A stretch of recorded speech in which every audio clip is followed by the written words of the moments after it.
قال الملأ الذين استكبروا من قومه لنخرجنك يا شعيب والذين آمنوا معك من قريتنا أو لتعودن في ملتنا قال أولو كنا كارهين قال الملأ الذين استكبروا من قومه لنخرجنك يا شعيب والذين آمنوا معك من قريتنا أو لتعودن في ملتنا قال أولو كنا كارهين۔ اس کی قوم کے سرداروں میں سے جنہوں نے تکبر کیا کہنے لگے، اے شعیب، ہم تجھے اور ان لوگوں کو جو تیرے ساتھ ایمان لائے ہیں اپنی اس بستی سے ضرور ہی نکال دیں گے، ورنہ تم سب کو لازماً ہماری ملت میں پلٹنا ہوگا۔ اس نے کہا اگرچہ ہم اس کو ناپسند کرنے والے ہوں۔ تو یہاں ہم دیکھتے ہیں کہ قوم شعیب نے صرف اپنے نبی کو جھٹلایا ہی نہیں بلکہ ان کی بے ادبی بھی کی اور نہایت بدتمیزی کے ساتھ مخاطب ہوئے کہ تمہیں ہر صورت دو باتوں میں سے ایک اختیار کرنی ہوگی، یا تو ہم تمہیں اپنی بستی سے نکال دیں گے یا پھر تمہیں ہماری ملت یعنی کفر و شرک کی طرف پلٹنا ہوگا۔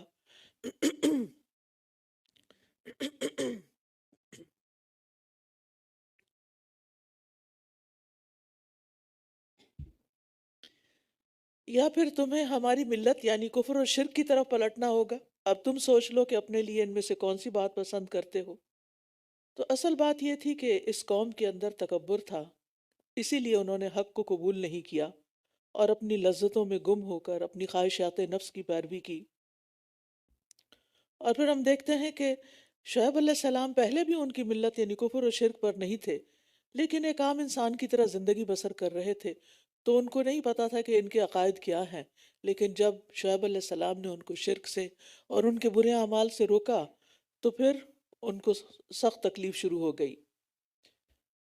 قد افترینا علی اللہ کذبا ان عدنا، شعیب علیہ السلام نے پھر کیا جواب دیا؟ اگر ہم تمہاری ملت میں پلٹ آئیں اس کے بعد کہ اللہ نے ہمیں اس سے نجات دے دی، تب تو یقیناً ہم نے اللہ پر جھوٹ گھڑ لیا اور ہمارے لیے ممکن ہی نہیں کہ ہم اس میں پلٹیں مگر یہ کہ اللہ چاہے، جو ہمارا رب ہے۔ ہمارے رب نے ہر چیز کو علم سے گھیر رکھا ہے، اللہ ہی پر ہم نے توکل کیا۔ اے ہمارے رب، ہمارے اور ہماری قوم کے درمیان حق کے ساتھ فیصلہ کر دے، اور تو سب سے بہترین فیصلہ کرنے والا ہے۔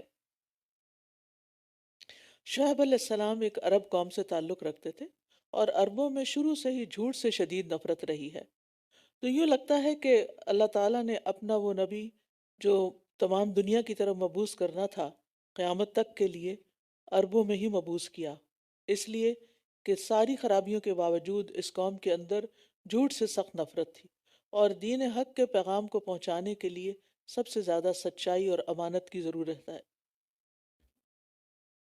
اور پھر آپ دیکھیں کہ شعیب علیہ السلام کیا کہتے ہیں کہ اگر ہم تمہاری ملت کی طرف پلٹ جائیں تو اس کا مطلب یہ ہے کہ اب تک ہم جو تمہیں کہتے رہے ہیں وہ غلط تھا، اور ہم جو یہ دعویٰ کر رہے ہیں کہ تمہارا دوبارہ تمہارا دین اختیار نہیں کریں گے، اور وہ بھی اپنے بلبوتے پر نہیں بلکہ اللہ کی دی ہوئی توفیق کی بنا پر یہ کہہ رہے ہیں، کیونکہ ارادہ کتنا بھی نیک ہو، ہمت کتنی بھی بلند ہو، لیکن کوئی بھی کام اس وقت تک ہو نہیں سکتا جب تک کہ اللہ نہ چاہے۔ اور یہ شعیب علیہ السلام کی عاجزی بھی تھی، اور اسی لیے انہوں نے اپنے خاتمہ بالخیر کی دعا بھی کی، اور سلف صالحین کا یہی طریقہ رہا ہے کہ وہ برے انجام سے پناہ مانگتے رہے۔ ہم دیکھیں کہ انسان کے لیے کتنا لمحہ فکریہ ہے کہ ایک دفعہ ہدایت کی طرف آ جائے، اور اس کے بعد پھر معاشرے کے پریشر یا اپنے سے بڑوں کے دباؤ کی وجہ سے واپس اسی رنگ میں رنگ جائے جو دور جاہلیت کا تھا، یا واپس پلٹ جائے۔ تو ایسا نہیں ہونا چاہیے۔ یعنی ہم سب کی زندگی میں بھی اس بات کی فکر ہونی چاہیے کہ ایک دفعہ جب ہم قرآن سن لیں اور دین کو جان لیں اور اس بات کا ارادہ کر لیں کہ اب ہم اس دین پر رہیں گے، تو پھر کسی بھی صورت لوگوں کے پریشر میں آ کے واپس نہیں پلٹنا، کیونکہ اس کا مطلب یہ ہے کہ پھر ہم نے اس سب کو سچ نہیں مانا۔ اگر اس کو ہم سچا مانتے ہیں تو پھر ہمیں اس پر استقامت اختیار کرنی ہوگی۔ اسی لیے آپ دیکھتے ہیں کہ ابراہیم علیہ السلام، جنہوں نے شرک کی وجہ سے اپنے ملک و ملت کو چھوڑ دیا تھا اور ہجرت کر لی تھی، اور پھر انہوں نے مکہ جیسی بے آب و گیاہ وادی میں آ کر اپنے بیوی بچوں کو بسایا اور پھر وہاں گھر تعمیر کیا۔ اللہ کا گھر تعمیر کرنے کے بعد انہوں نے کیا دعا کی؟ وَجْنُبْنِي وَبَنِيَّ أَن نَّعْبُدَ الْأَصْنَامَ، اللہ مجھے اور میرے بچوں کو بچا کہ ہم بتوں کی عبادت کریں، کہ ہم کبھی واپس اس دین کی طرف نہ پلٹیں جو لوگوں نے کا خود ساختہ ہے۔ نبی صلی اللہ علیہ وسلم بھی اپنی ثابت قدمی کی دعا کیا کرتے تھے، یا مقلب القلوب ثبت قلبی علی دینک، اے دلوں کو پھیرنے والے میرے دل کو اپنے دین پر ثابت رکھ۔ اگر نبی صلی اللہ علیہ وسلم یہ دعا مانگتے ہیں اور ابراہیم علیہ السلام یہ دعا مانگتے ہیں کہ ان کو استقامت، اور شعیب علیہ السلام اس بات سے پناہ مانگتے ہیں کہ وہ واپس پلٹیں اس دین کی طرف جس کو لوگوں نے اپنایا ہوا ہے، پھر ہمارا کیا، اپنے بارے میں کیا خیال ہے؟ ہمارا کیا موقف ہونا چاہیے؟ ہمیں کیا کرنا چاہیے؟ ہمیں کتنی فکر کرنی چاہیے؟ کیونکہ جہالت کی، گمراہی کی، فتنوں کی آندیاں بہت تیز ہیں، اور ان کے سامنے تنہا کھڑے ہونا تو بہت ہی مشکل ہے۔ اس کے لیے انسان کو صحبت صالح چاہیے ہوتی، ایسے لوگوں کا ساتھ چاہیے ہوتا ہے، ایسے لوگوں کے بیچ میں رہنے کی ضرورت ہوتی ہے جو اس کے لیے ایک اسٹرینتھ بنے۔ وقال الملأ الذين كفروا من قومه لئن اتبعتم شعيبا انكم اذا لخاسرون، اور اس کی قوم کے سرداروں میں سے جنہوں نے کفر کیا کہنے لگے اگر تم نے شعیب کی پیروی کی تو تم ضرور خسارے میں پڑ جاؤ گے۔ دنیا پرستوں کو دینی تعلیمات سے ہمیشہ خوف ہی رہا ہے کہ شاید ہم دین کی طرف آئیں گے تو ہماری دنیا ختم ہو جائے گی، لیکن حقیقت یہ ہے کہ یہ سب کچھ اللہ کے ہاتھ میں ہوتا ہے۔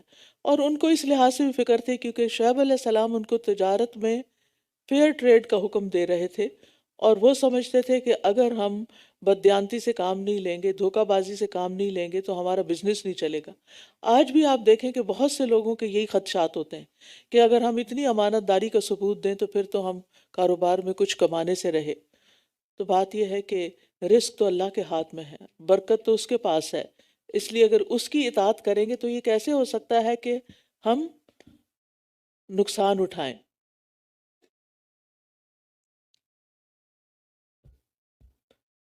اب نتیجہ کیا نکلا؟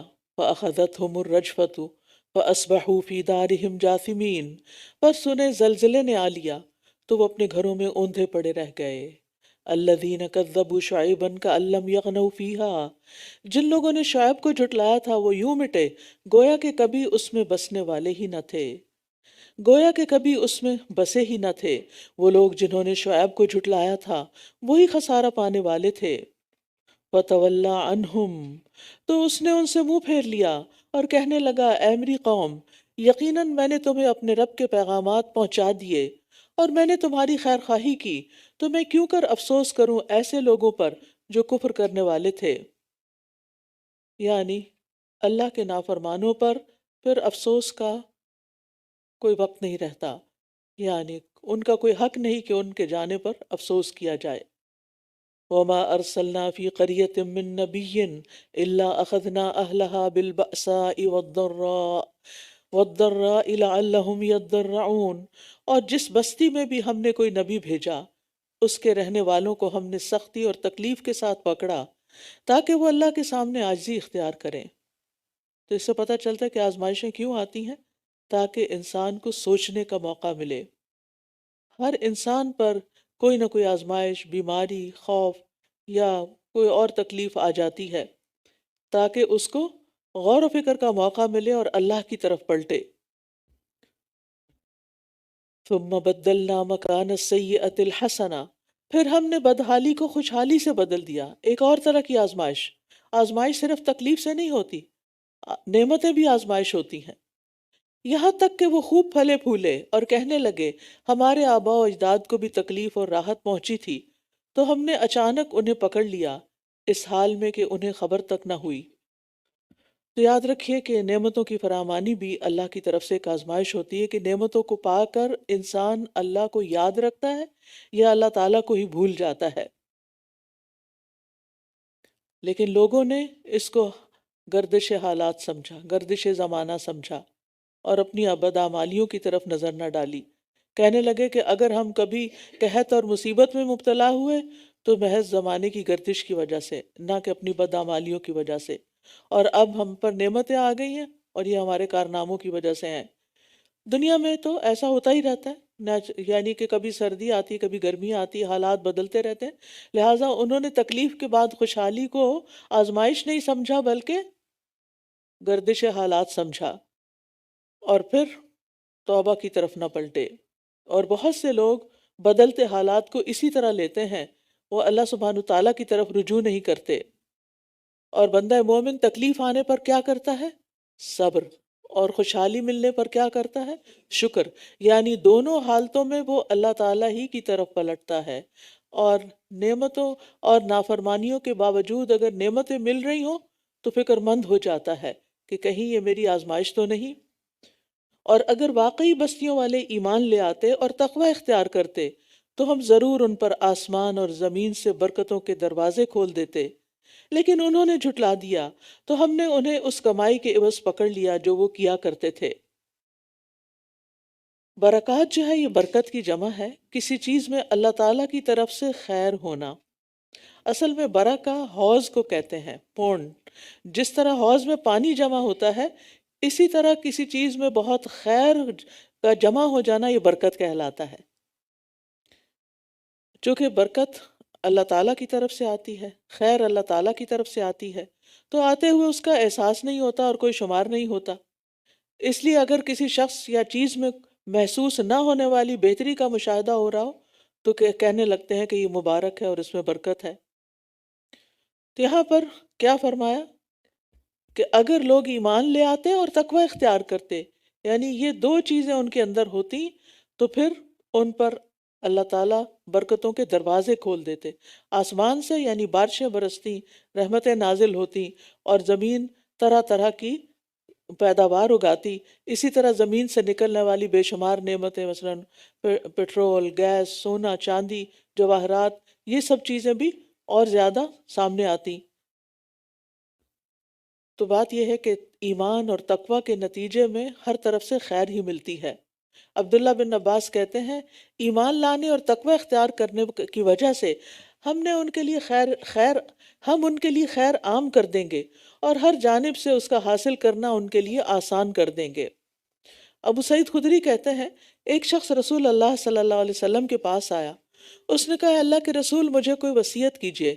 آپ نے فرمایا میں تمہیں اللہ کے تقوی کی نصیحت کرتا ہوں، کیونکہ تقوی ہر خیر کو اکٹھا کرنے والا ہے، اور تقوی کیا ہے؟ نیکی کرنا اور گناہ سے بچنا۔ ٹھیک ہے، یہ دو چیزیں ہیں اس میں، نیکی کرنا، اور صرف نیکی کرنا تقوی نہیں، گناہ سے بچنا بھی لازم ہے۔ اور اس کے برعکس نافرمانیاں برکت کو مٹا دیتی ہیں۔ نافرمانیوں کی سزاؤں میں سے ہے کہ اس کی وجہ سے عمر کی برکت، رزق کی برکت، علم کی برکت، عمل کی برکت، اطاعت کی برکت مٹ جاتی ہے، اور مجموعی طور پر یہ دین اور دنیا آخرت اس کی برکتوں کو ختم کر دیتی ہیں۔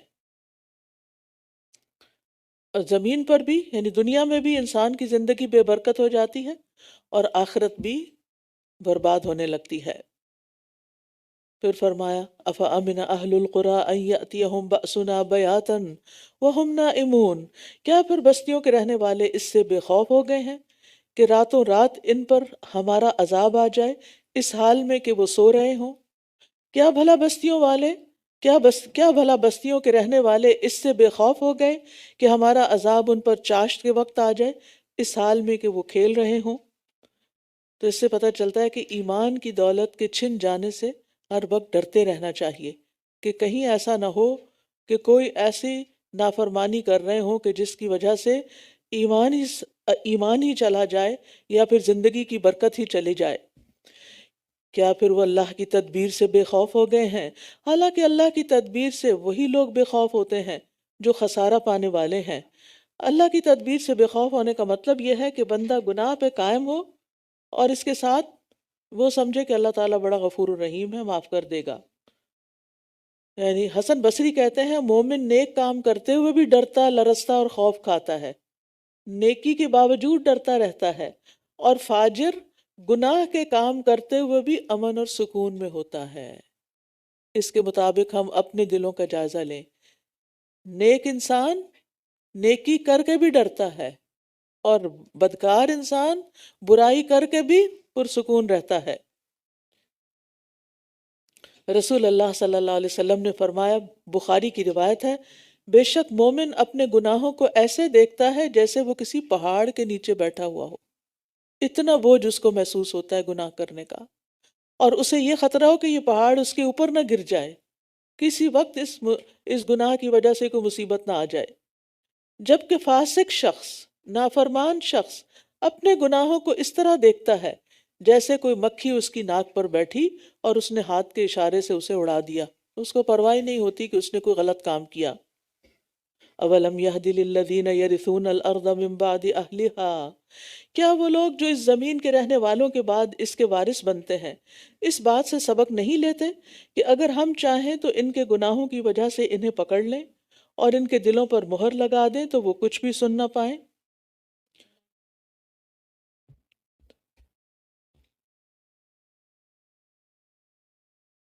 افامنوا مکر اللہ فلا یأمن مکر اللہ الا القوم الخاسرون، کیا پھر وہ اللہ کی تدبیر سے بے خوف ہو گئے ہیں؟ حالانکہ اللہ کی تدبیر سے وہی لوگ بے خوف ہوتے ہیں جو خسارہ پانے والے ہیں۔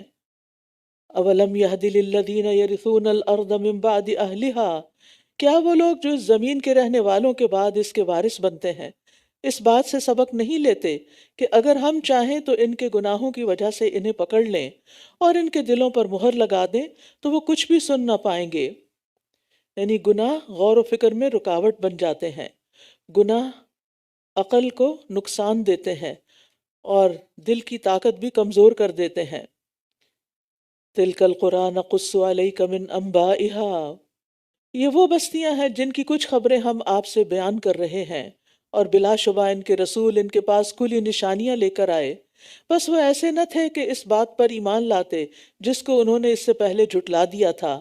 اسی طرح اللہ کافروں کے دلوں پر مہر لگا دیتا ہے۔ تلک القرى سے مراد یہاں وہ 5 قومیں ہیں جن کا اوپر ذکر ہوا ہے، قوم نوح، عاد، سمود، قوم لوط اور قوم شعیب۔ ان کے حالات کو بیان کرنے کا مقصد کیا تھا؟ کفار مکہ کو سنانا مقصود تھا کہ جو ان بستیوں میں رہنے والوں کی طرح آپ کی مخالفت کر رہے ہیں، جو لوگ مکہ کے، وہ ان سے عبرت حاصل کریں، دیکھیں کہ ان سب کا انجام ایک ہی جیسا ہوا، یعنی تباہی اور بربادی ہوا، تو کہیں ایسا نہ ہو کہ تمہارا بھی ایسا ہی انجام ہو۔ پہلی امتوں کے جھٹلانے کی وجہ کیا تھی؟ ان کا تکبر، ان کی انا، اور ان کا حق کی طرف راغب نہ ہونا، اور حق کے اندر ان کے لیے کوئی اٹریکشن نہ ہونا۔ ضد اور ہٹ دھرمی ان کے ایمان کی محرومی کا باعث بن گئی۔ وما وجدنا لأکثرهم من عہد، اور ہم نے ان کے اکثر لوگوں میں وفائے عہد نہ پایا، اور بے شک ہم نے ان کی اکثریت کو فاسق ہی پایا۔ پھر ان کے بعد ہم نے موسیٰ کو اپنے نشانیوں کے ساتھ فرعون اور اس کی قوم کے سرداروں کی طرف بھیجا، تو انہوں نے ان کے ساتھ ظلم کیا، بس دیکھیے فساد کرنے والوں کا انجام کیسا ہوا۔ اب یہاں پر ہم دیکھتے ہیں کہ موسیٰ علیہ السلام کا قصہ شروع ہو رہا ہے، جو پورے قرآن مجید کی نسبت یہاں پوری طوالت کے ساتھ آیا ہے، اور اس میں آپ دیکھیے کہ یہاں ان کا انجام بھی شروع میں ہی بتا دیا گیا کہ وہ سب کے سب غرق کر دیے گئے۔ فَظَلَمُوا بِهَا فَانظُرْ كَيْفَ كَانَ عَاقِبَةُ الْمُفْسِدِينَ، ان کی ساری شان و شوکت خاک میں ملا دی گئی۔ یاد رکھیے کہ جس طرح موسیٰ علیہ السلام کی معجزات ان تمام انبیاء سے بڑھ کر تھے جن کا پیچھے ذکر ہوا، اسی طرح ان کی امت اور جن کے ساتھ ان کو مقابلہ کرنا تھا وہ بھی جہالت اور سرکشی میں سب سے بڑے ہوئے تھے۔ اب یہاں ہم دیکھتے ہیں کہ موسیٰ علیہ السلام کے ابتدائی حالات، ان کے بچپن، ان کی پیدائش، ان سب کے بنسبت یہاں ابتدائی حالات کی بجائے فرعون کے قصے سے آغاز کیا گیا ہے، کیونکہ یہاں ان کا جو دعوت کا مرحلہ ہے اس کا ذکر کیا گیا ہے، کیونکہ اس کی ایک وجہ یہ بھی ہے کہ باقی جو پیغمبر تھے ان کا خطاب ان کی قوم کی طرف ہوتا تھا، یا قومی کہہ کے پکارتے تھے۔ ہم؟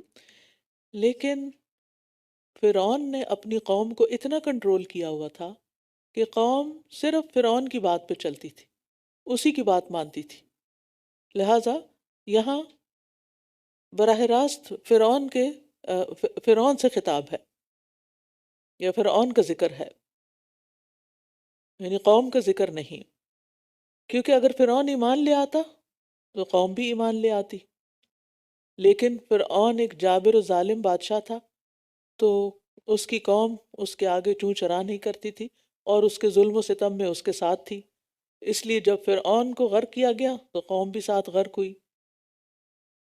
وقال موسیٰ یا فرعون انی رسول من رب العالمین، اور موسیٰ نے کہا اے فرعون بے شک میں رب العالمین کی طرف سے ایک رسول ہوں، انتہائی نرم انداز میں تبلیغ کی، کیونکہ اللہ تعالیٰ نے ان کو حکم یہی دیا تھا اذهبا الی فرعون انہ طغی فقولا لہ قولا لینا، کہ تم نے جا کے نرمی سے بات کرنی ہے۔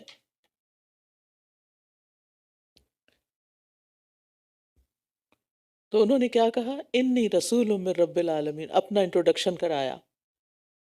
پھر کہتے ہیں میرے شایان شان یہی ہے کہ میں اللہ کے بارے میں حق بات کے سوا کچھ نہ کہوں، یقیناً میں تمہارے پاس تمہارے رب کی طرف سے ایک واضح نشانی لایا ہوں، بس تم بنی اسرائیل کو میرے ساتھ بھیج دو۔ اس نے کہا اگر تو کوئی نشانی لایا ہے تو اسے سامنے سے لے آ، اگر تو سچے لوگوں میں سے ہے۔ تو اس نے اپنا عصا ڈالا تو یکا یک وہ ایک واضح اژدہا تھا، بڑا سانپ تھا، اور اس نے اپنا ہاتھ باہر نکالا تو یکا یک وہ سب دیکھنے والوں کے لیے سفید چمکدار تھا، یعنی ید بیضاء بھی خاص معجزہ تھا عصا کے ساتھ ساتھ، اور یہ ہاتھ کی سفیدی عام سفیدی کی طرح نہیں تھی بلکہ کوئی معجزانہ شان تھی اس میں، اور اس کی چمک تھی جس کی ایک ہیبت تھی، اسی لیے فرعون نے اس کو جادو قرار دے دیا۔ فرعون کی قوم کے سرداروں نے کہا یقیناً یہ تو ایک خوب علم رکھنے والا جادوگر ہے، یہ چاہتا ہے کہ تمہیں جادو کے ذریعے تمہاری زمین سے نکال دے، تو تم کیا مشورہ دیتے ہو؟ انہوں نے کہا اسے اور اس کے بھائی کو مہلت دو اور شہروں میں اکٹھا کرنے والے ہرکارے بھیج دو، یعنی اس کا مقابلہ کرتے ہیں ہم، وہ تمہارے پاس ہر ماہر جادوگر کو لے آئیں گے۔ اور جادوگر فرعون کے پاس آئے اور کہنے لگے اگر ہم غالب آ گئے تو ہمارے لیے انعام تو ہوگا؟ اس نے کہا ہاں، اور بے شک تم میرے مقرب لوگوں میں سے ہو جاؤ گے۔ یعنی فرعون نے جادوگروں کو انعام و اکرام دینے اور مقربین میں شامل کر لینے کی لالچ دی تاکہ وہ موسیٰ علیہ السلام کے مقابلے میں اپنی پوری طاقت لگا دیں۔ انہوں نے کہا اے موسیٰ یا تو تم ڈالو یا ہم ڈالتے ہیں۔ موسیٰ نے کہا تم ہی ڈالو۔ جب انہوں نے اپنی رسیاں اور لاٹھیاں پھینکی تو لوگوں کی آنکھوں کو مسحور کر دیا اور انہیں خوف زدہ کر دیا، اور یہ اپنے زوم میں بہت بڑا جادو لائے تھے، یعنی چونکہ ساری رسیاں اور ساری لاٹھیاں جو تھیں وہ متحرک نظر آ رہی تھی اور یوں لگ رہا تھا کہ ہر طرف سانپ دوڑ رہے ہیں، تو سارا مجمع جو تھا وہ مروب ہو گیا۔ اب کیا ہوتا ہے؟ وَأَوْحَيْنَا إِلَىٰ مُوسَىٰ، اور ہم نے موسیٰ کی طرف وحی کی، کیا کہ تم بھی اپنی لاٹھی پھینک دو۔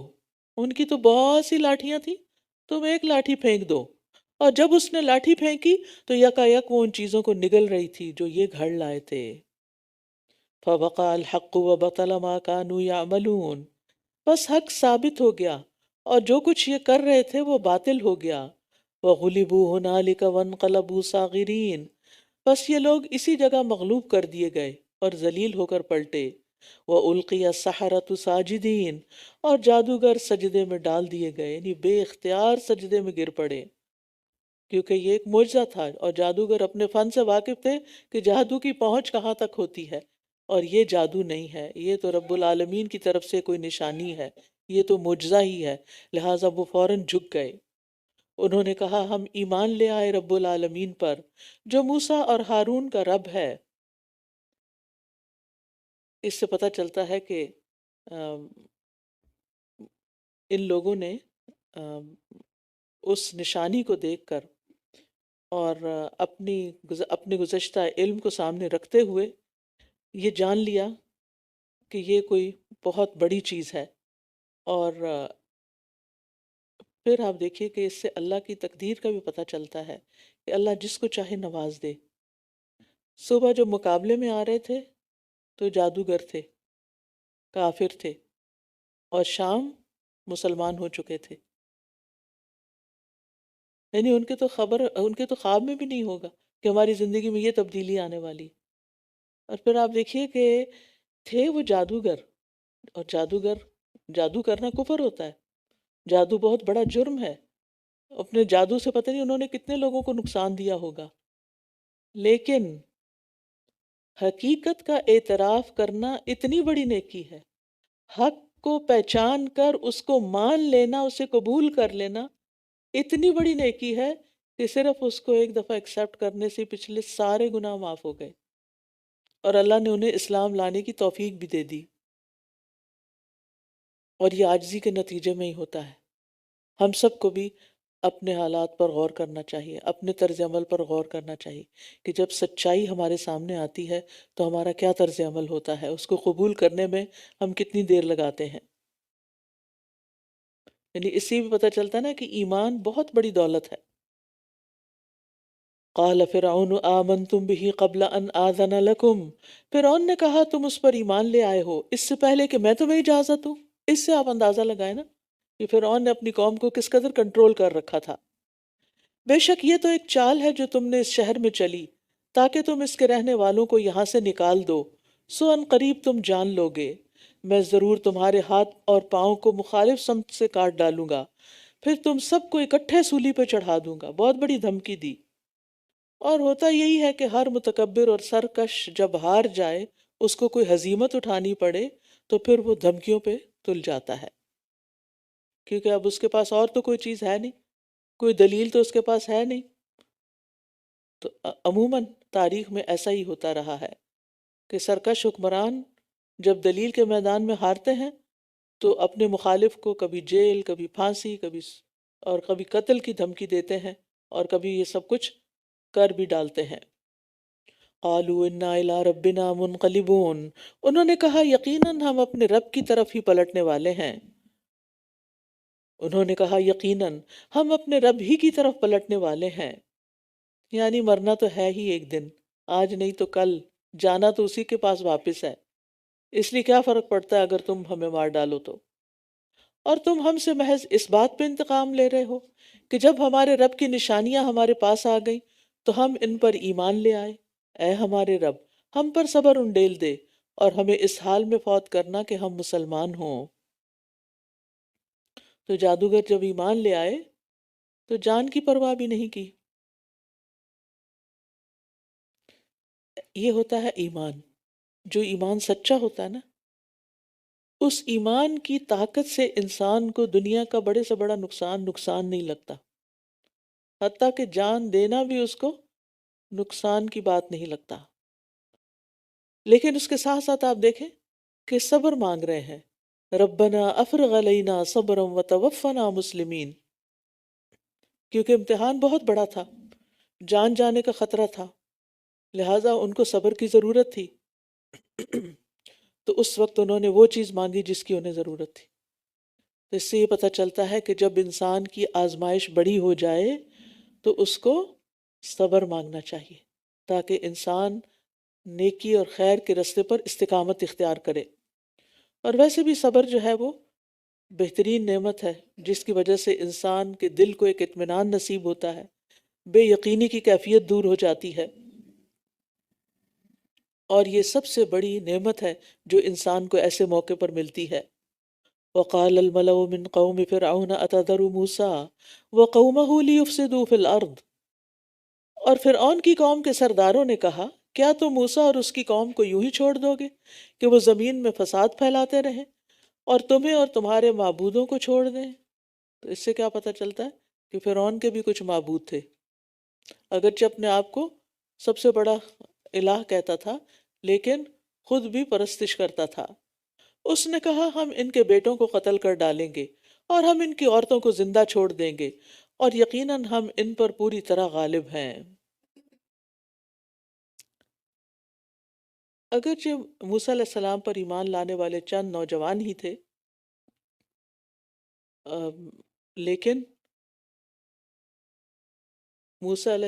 لیکن فرعون کے جو درباری تھے اور اس کے جو اہلکار تھے، انہوں نے اس کو ایک اور بات سجھائی کہ تم نے اگر ان کو چھوڑ دیا، ختم نہ کیا، تو یہ تو سب کچھ تمہاری ساری تہذیب کو ختم کر دیں گے۔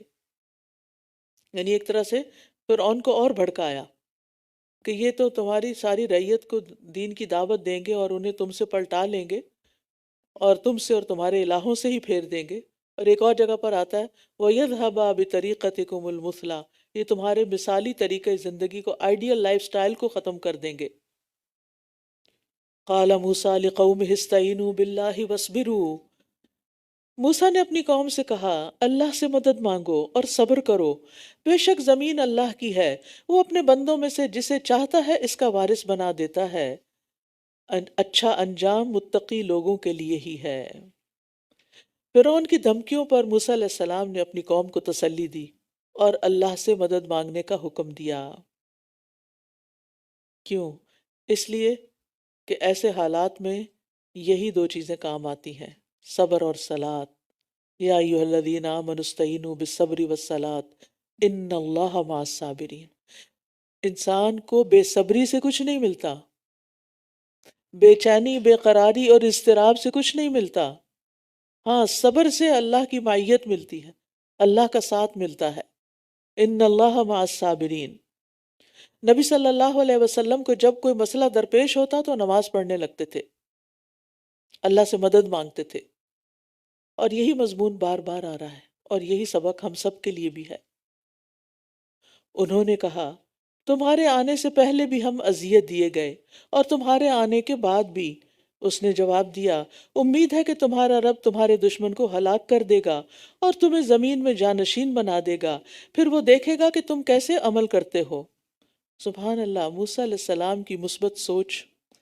اتنے مشکل حالات میں جب ایک طرف اپنی قوم تسلی دینے کی بجائے پریشانی کا شکار ہے اور گھبرا رہی ہے اور خوف میں مبتلا ہے، اور دوسری طرف جو فرعون اور اس کی قوم ہے وہ الگ طرح سے پریشان کر رہے ہیں، یعنی کہیں سے بھی کوئی روشنی کی کرن نظر نہیں آتی، تو موسیٰ علیہ السلام صرف اللہ پر توکل کرتے ہوئے، اللہ کے بھروسے پر اچھی امید رکھتے ہوئے قوم کو تسلی دیتے ہیں۔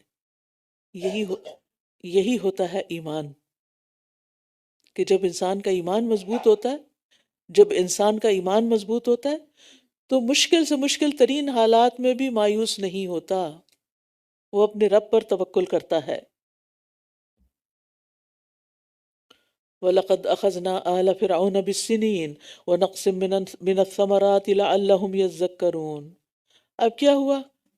فرعون اور اس کی آل کو آزمائشوں نے گھیر لیا، امتحانوں نے گھیر لیا، اور یقیناً ہم نے آل فرعون کو قحط سالی اور پھلوں کی کمی سے پکڑا، شاید کہ وہ نصیحت حاصل کریں۔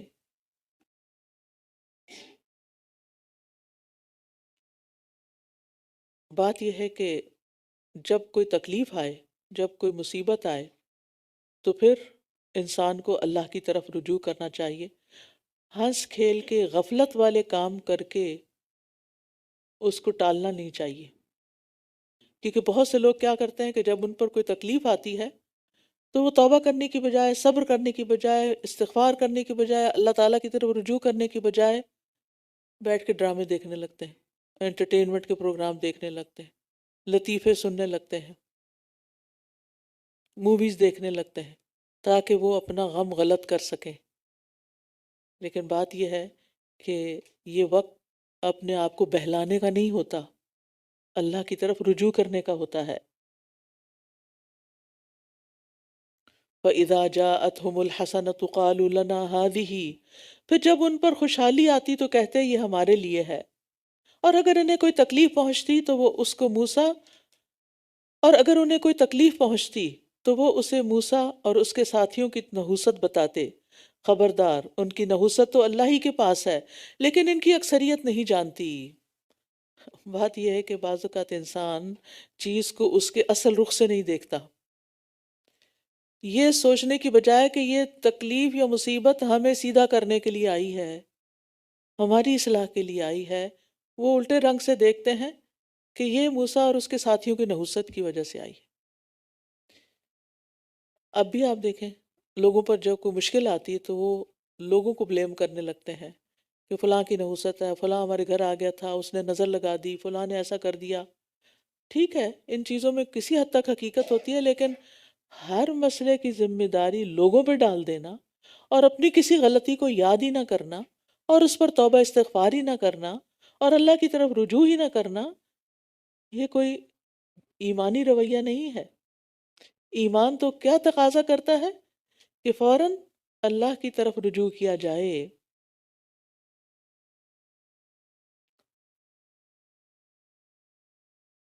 خبردار، ان کی نحوست تو اللہ ہی کے پاس ہے، لیکن ان کی اکثریت نہیں جانتی، اکثریت کو پتہ ہی نہیں۔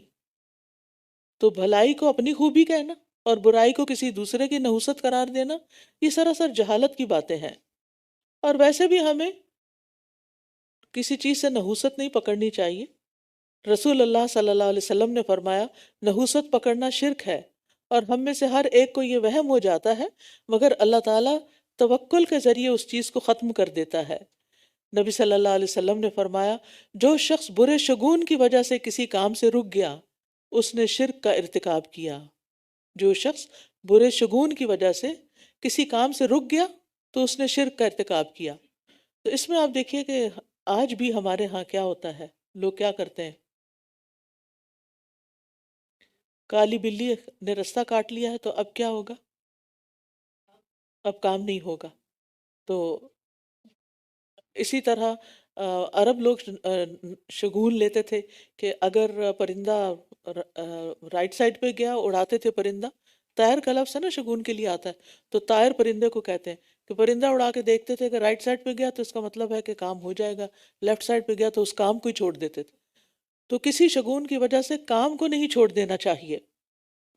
اور وہ کہنے لگے جو کوئی تو اور وہ کہنے لگے تم جو کوئی نشانی بھی ہمارے پاس لاؤ گے کہ اس کے ذریعے تم ہمیں مسحور کر دو، تو بھی ہم تمہاری بات ہرگز ماننے والے نہیں۔ پھر ہم نے ان پر طوفان اور ٹڈیاں اور کھٹمل اور مینڈک اور خون الگ الگ نشانیوں کے طور پر بھیجے، پھر بھی انہوں نے تکبر ہی کیا، اور وہ تھے ہی مجرم لوگ۔ یعنی طوفان آئے، بارشیں آئیں تو موسیٰ کے پاس آ کے دعا کرو کہ یہ ٹل جائیں اور یہ بند ہو جائیں تو ہم پھر ایمان لے آئیں گے۔ موسیٰ علیہ السلام دعا کرتے، مسئلہ حل ہو جاتا، کچھ عرصے کے بعد دوبارہ وہی کرتے، ایک نئی مصیبت آتی کہ طوفان اور بارشوں کی وجہ سے جو فصلیں اچھی ہوئیں، جراد آ گئے، یعنی ٹڈیاں آ گئی جنہوں نے ساری فصلیں چاٹ لیں، اور پھر اس کے بعد یہ کہ کھٹمل پڑ گئے، انہوں نے جو کچھ تھوڑا بہت بچا تھا اس کو بچا کے رکھا، اس کے اندر کھٹمل پڑ گئے، اور پھر جب کچھ نہ کچھ ان کو خوراک ملی تو پھر ہر جگہ پر مینڈک پھیل گئے، حتیٰ کہ منہ تک میں چلے جاتے تھے، یعنی اتنے چھوٹے چھوٹے چھوٹے چھوٹے مینڈک، اور پھر ہر چیز خون ہی خون، ہر طرف خون ہی خون نظر آتا۔ لیکن ایسی ڈھیٹ قوم تھی کہ ہر تکلیف کے بعد موسیٰ علیہ السلام سے دعا کرواتی، اور جب مسئلہ حل ہو جاتا تو دوبارہ اسی ڈگر پہ چل پڑتے، اور جب ان پر کوئی عذاب واقع ہوتا تو کہنے لگتے، اے موسیٰ، ہمارے لیے اپنے رب سے دعا کرو اس عہد کی بنا پر جو اس نے تم سے کر رکھا ہے، اگر تم نے ہم سے یہ عذاب ہٹا دیا تو ہم ضرور تم پر ایمان لے آئیں گے، اور ہم بنی اسرائیل کو ضرور تمہارے ساتھ بھیج دیں گے۔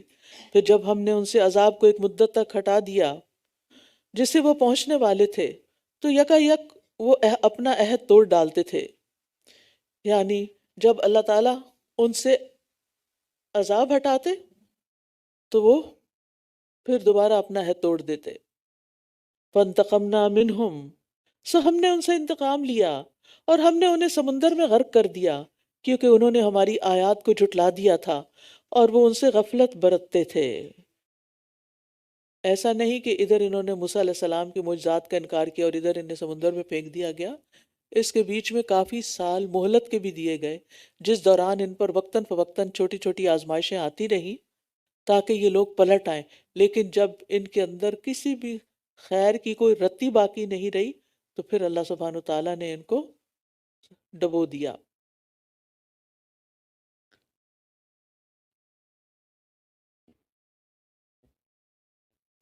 وَأَوْرَثْنَا الْقَوْمَ الَّذِينَ كَانُوا يُسْتَضْعَفُونَ مَشَارِقَ الْأَرْضِ وَمَغَارِبَهَا، اور ہم نے ان لوگوں کو جو کمزور سمجھے جاتے تھے یعنی بنی اسرائیل، اس سرزمین کے مشرقوں اور مغربوں کا وارث بنا دیا جس میں ہم نے برکت رکھی تھی، اور بنی اسرائیل کے صبر اور برداشت کی وجہ سے تیرے رب کی بہترین بات ان پر پوری ہو گئی، یعنی صبر کے نتیجے میں ان کی آزمائش ختم ہو گئی، اور ہم نے اسے برباد کر دیا جو فرعون اور اس کی قوم کے لوگ بناتے تھے، اور جو کچھ وہ چڑھاتے تھے، یعنی جو عمارتیں بلند وہ بنایا کرتے تھے، سب کچھ ختم ہو گیا۔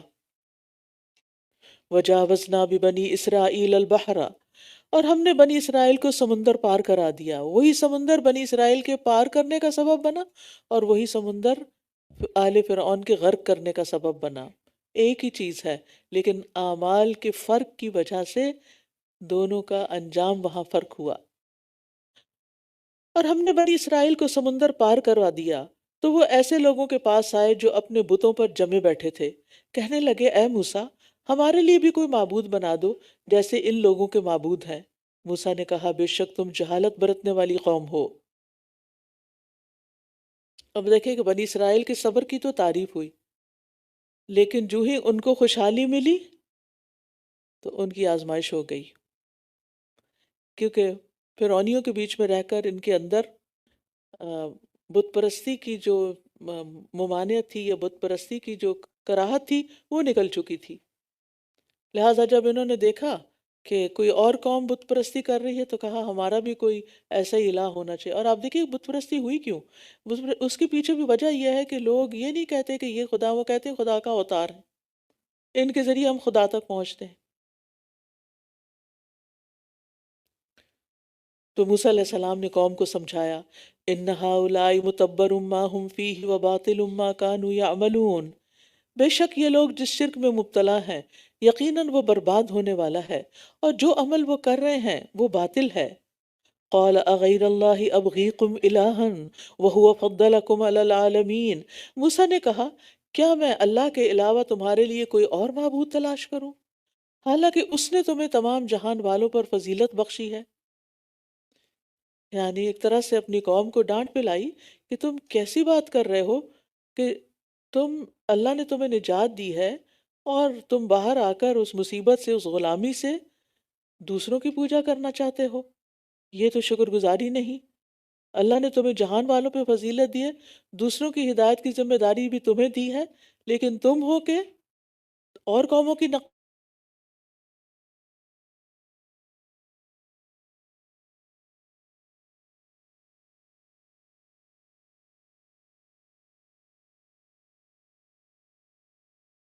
قوموں کے طور طریقوں کے فالوورز بن گئے۔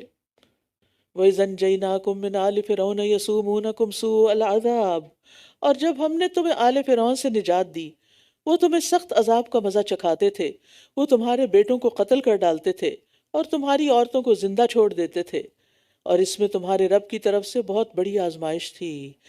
سبحان اللہ، ظلم و ستم فرعونی کر رہے تھے، لیکن اللہ سبحانہ وتعالیٰ نے اس آزمائش کو اپنی طرف منسوب کیا کہ اللہ نے تمہیں اس حال میں ڈالا تھا۔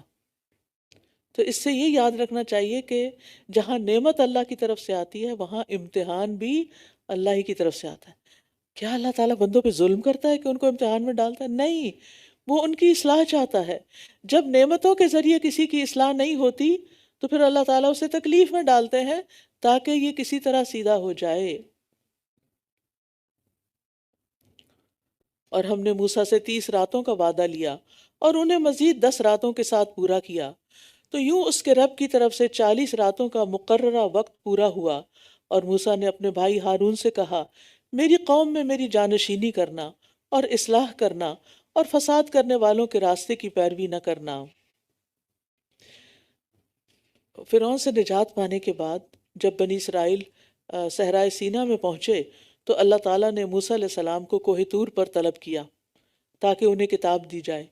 پہلے 30 دن کی میعاد مقرر کی گئی، پھر اس میں 10 دن کا اضافہ کر دیا گیا تاکہ ان 40 دنوں میں موسیٰ علیہ السلام روزہ رکھیں، دن رات عبادت کریں، غور و فکر کریں، کیونکہ پہاڑ پر اور وہ بھی کوہ طور پر ہر کوئی نہیں جاتا، تو وہ ایک آئسولیشن کی جگہ ہوتی ہے جہاں پر ایک مکمل خاموشی بھی ہوتی ہے اور قدرت کے نظارے اوپر کے بھی اور نیچے کے بھی خوب نظر آتے ہیں، تو انسان وہاں جا کر اللہ کے زیادہ قریب ہوتا ہے۔ اور ویسے بھی آپ دیکھیے کہ انسان کو اگر زندگی میں کوئی کام کرنا ہو، بڑا کام کرنا ہو، لوگوں کی اصلاح کا کام کرنا ہو، تعلیم کا کام کرنا ہو، تو اس کے لیے ضروری ہے کہ پہلے وہ اپنے آپ پہ کام کرے، وہ اپنے آپ پہ کام کرے، اپنے آپ کو اس قابل بنائے، اپنے اندر اسٹرینتھ پیدا کرے، غور و فکر کرے، علم حاصل کرے، اور اس کے ساتھ ساتھ عبادت پر بھی توجہ دے۔ یہاں کوئی کھانے نہیں پکتے تھے کوہ طور پر جو موسیٰ علیہ السلام کھاتے تھے، وہ روزہ رکھ رہے تھے، اور ہم میں سے ہر کوئی آج کل کس فکر کا شکار ہے؟ کیا کھا کے روزہ رکھنا ہے اور کیا کھا کے افطار کرنا ہے۔ ہمارا تو مجاہدہ یہ ہے، ہمارا تو غور و فکر یہ ہے۔ تو پھر جیسا غور و فکر ہوگا ویسے ہی کام بھی ہوں گے، انہی چیزوں کی طرف ساری توجہ ہوگی۔ تو بہرحال، اور یہ بھی کہ 30 راتوں کی خلوت ایک برداشت پیدا کرتی ہے، عبادت ایک قوت پیدا کرتی ہے، مناجات اللہ سے تعلق پیدا کرتی ہے۔ تو پھر اللہ تعالیٰ نے 10 اور بڑھا دیے، اور اس طرح، اور یہ بھی کہا جاتا ہے کہ اگر کوئی عادت انسان اپنی بدلنا چاہے تو 40 ڈیز کے لیے، یعنی 30 to 40 ڈیز اس چیز پر مستقل طور پر عمل کرے۔ اسی لیے 30 روزے ہیں ہمارے لیے، اور 6 شوال کے بھی ہیں۔ اور اگر آپ چاہیں تو ان کو ایام 20 کے رکھ کے اور ساتھ ایک آدھ اور رکھ کے 40 پورے کر سکتے ہیں۔ تو اتنے دن کے لیے اللہ کی عبادت مستقل طور پر کرنا، مستقل ریاضت کرنا، یہ انسان کے اندر واقعی تبدیلی لاتا ہے۔ لہٰذا رمضان کیا ہے؟ منتھ آف چینج، تبدیلی کا موسم ہے، بدلنے کا موسم ہے، اپنی عادتیں بدلنے کا، اپنے خیالات بدلنے کا، اپنے کاموں، اپنی روٹین کو بدلنے کا، دنیا اورینٹڈ ہونے کی بجائے آخرت اورینٹڈ ہونے کا۔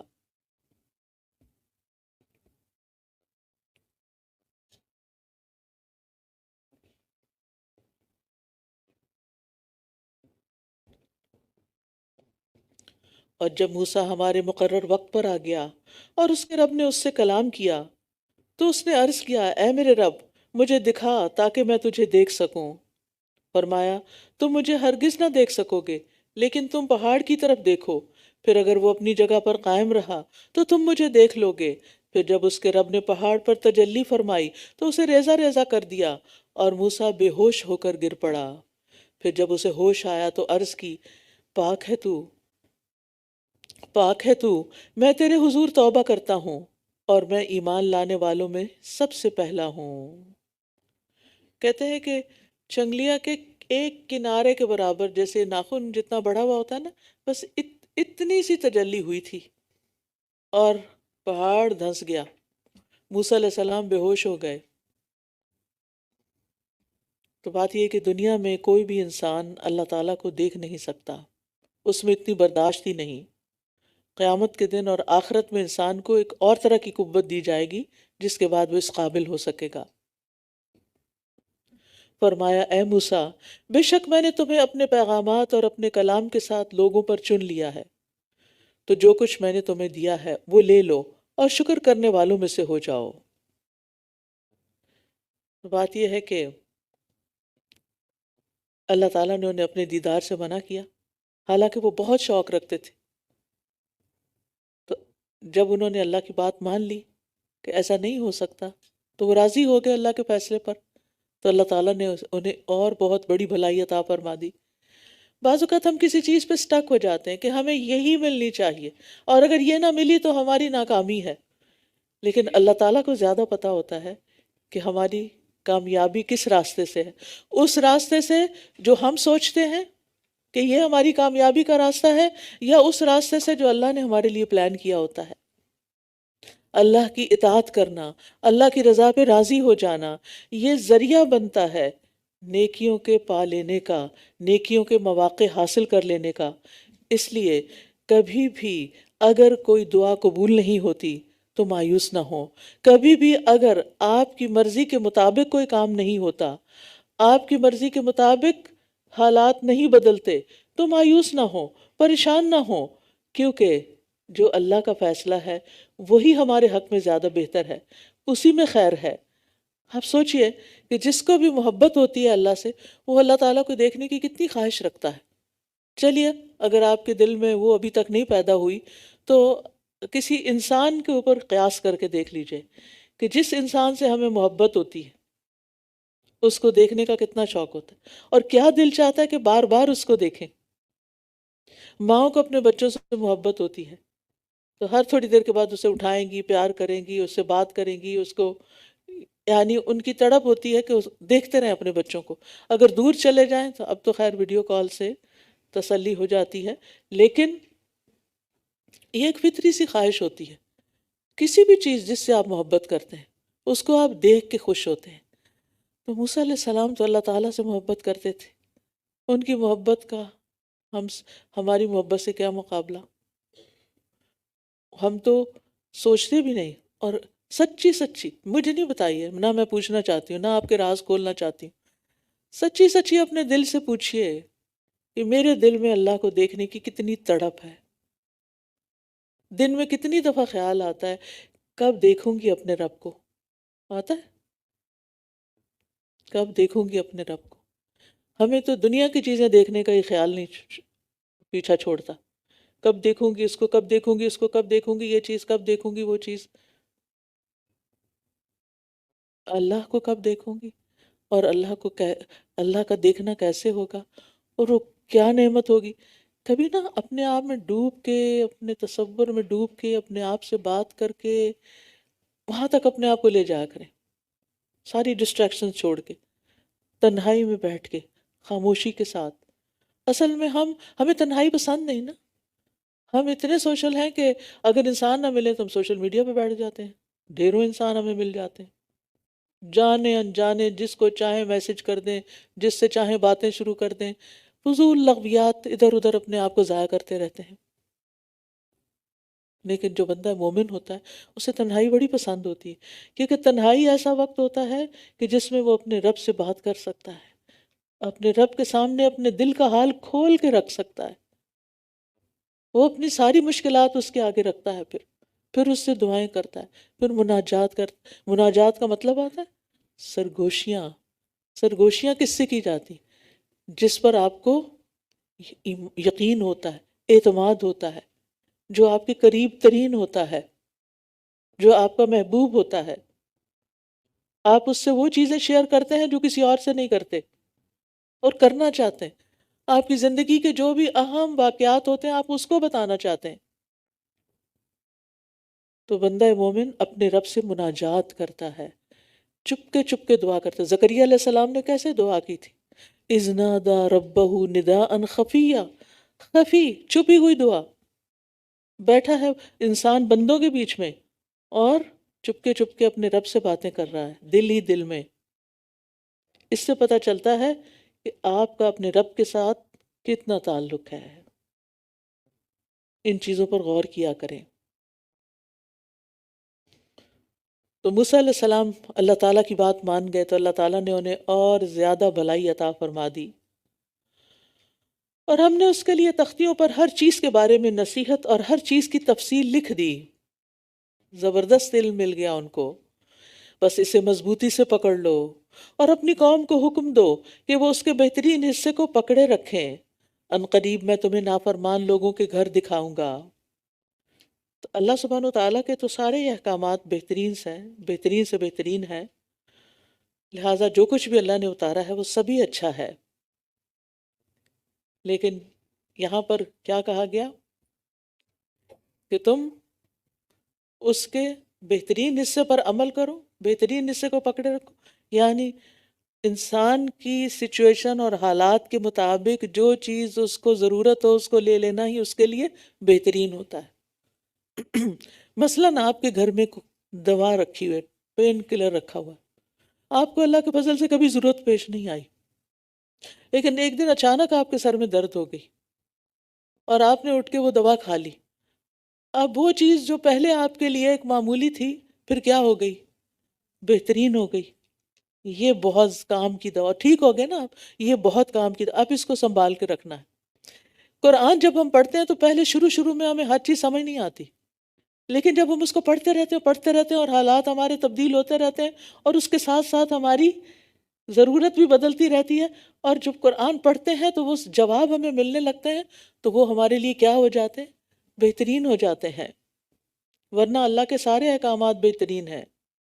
فرمایا سأصرف عن آیاتی الذین یتکبرون فی الارض بغیر الحق، میں اپنی نشانیوں سے ان لوگوں کو ضرور پھیر دوں گا جو زمین میں ناحق تکبر کرتے ہیں، اور اگر وہ ہر نشانی دیکھ بھی لیں تو وہ اس پر ایمان نہیں لائیں گے، اور اگر وہ ہدایت کا راستہ دیکھ لیں تو اس راستے کو نہیں اپنائیں گے، اور اگر وہ گمراہی کا راستہ دیکھ لیں تو اسے اختیار کر لیں گے۔ یہ اس وجہ سے ہے کہ انہوں نے ہماری آیات کو جھٹلایا اور وہ ان سے غافل رہے۔ متکبر شخص کبھی علم نہیں سیکھ سکتا۔ والذین کذبوا بآیاتنا، اور جن لوگوں نے ہماری آیات کو اور آخرت کی ملاقات کو جھٹلایا ان کے سب اعمال ضائع ہو گئے۔